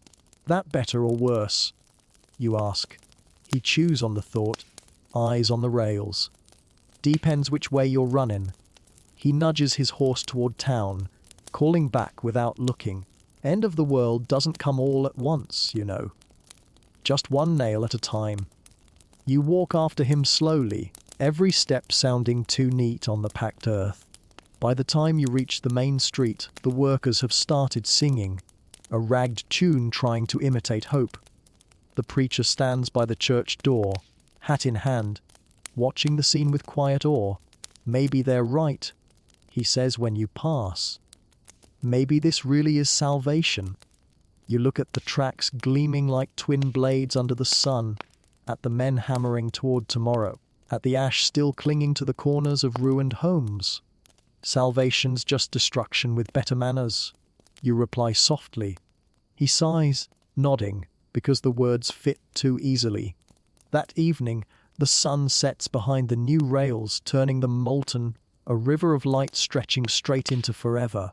You sit by your modest fire, far enough away to still smell the sage, near enough to hear the faint clatter of metal. In your journal, you write one line. The West doesn't end with a bang. It ends with a schedule. When darkness finally swallows the glow, you doze the flame to a whisper, low, steady, loyal. You run your fingers through the warm ash, and for a moment, the ground feels alive beneath your hand again. Above you, stars reappear beyond the smoke and steam, still indifferent, still perfect. Trouble snorts softly beside you, and for tonight at least, the wilderness lives on, not as land, but as something stubborn in the chest that refuses to quit shining. The train's whistle wakes you before dawn, a thin, distant cry that cuts through the dark like memory calling itself back. The wind carries the smell of smoke and steel, sharper now than yesterday. You roll from your cot and stretch, bones protesting softly, eyes still heavy. Even before coffee, you can feel it, something's ending. Outside, the town breathes in quiet confusion. A handful of workers stir near the tracks, their lamps swinging like tethered stars. The preacher sweeps his ruined church steps as he always does. Dottie's hammer rings a slow, deliberate rhythm inside her shop. The sheriff stands down by the rail, hat tipped forward, just watching that thin line of iron disappear into the horizon. You join him, boots crunching over cold dew. He doesn't glance up when he hears you, he just nods, like conversation's already halfway complete. They'll finish the connection by week's end, he says softly. After that, this'll be a stop, not a town. Can't stop time, you offer. It sounds reasonable but hollow. He grins without humor. Time didn't ask for permission anyway. You both laugh, quiet, tired laughter that feels like breathing dust instead of air. Trouble grazes nearby, tail swishing against the first hints of sunrise. You swear his ears flatten every time the metal sings. When daylight finally spills over the land, you see how much the town's changed again. New timber stacked where the saloon burned down. Fresh tents by the rails, humming with strangers who talk too loud and smile too wide. The sign outside the general store has been repainted. Hillstone Junction. The old name is gone, dismissed without ceremony. Maybe that's how the frontier disappears. Not in ruins, but in renaming. You help unload a train crate later, purely out of habit, and the cargo surprises you. Printed goods, glass bottles, bolts of fabric, and crates marked PESTARYFFOUR, civilization, packaged and neatly labeled. It feels like the end of improvisation itself. You find yourself missing the mistakes, burnt beans, cracked pots, the way you once measured survival in spoonfuls and scars. The sheriff calls a meeting that afternoon under the awning of the half-built depot. Folks gather, shrugging wariness into formality. New sheriff comes with the next train. He says evenly, "I figure I'll let him think the job's easy. Maybe that's mercy." Nobody argues. They just nod, faces unreadable. Change doesn't need approval, just endurance. Later at the edge of town, you see Tate again, his horse thin but proud. He's grinning faintly. Gold dust on his sleeve that's probably just dirt in better light. "Wes, I didn't get rich," he admits. "But I made it back." "That counts," you tell him. He tilts his hat. "Maybe that's worth more than all that shine folk keep chasing." He squints toward the tracks. "Thing's a miracle, though, ain't it?" Moves faster than thought. "Miracles usually charge fair," you reply. He laughs, claps your shoulder, and rides on, humming something carefree. By nightfall, the train's gone east again, leaving town in relative silence. That hush feels different now, modern somehow. Engine oil where there used to be dust, footsteps where there used to be crickets. You start another small fire behind the livery. coaxing flame from dry kindling. The heat rises gentle, loyal, an echo of 100 other fires you've built since arriving here. The preacher drifts by, leaning on his broom. You still writing in that little book of yours? Trying to? You say, not sure what to call the ending. He smiles faintly. Endings are just long pauses, son.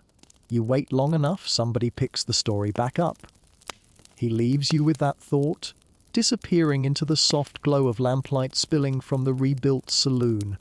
Voices rise faintly inside, laughter again, genuine this time. It sounds possible. You stare into your fire, smaller than ever. You keep it low, just as that letter once told you. Embers crack softly, flaring faint and steady. The orange light paints your hands, your boots, the rail behind you stretching on into starlight.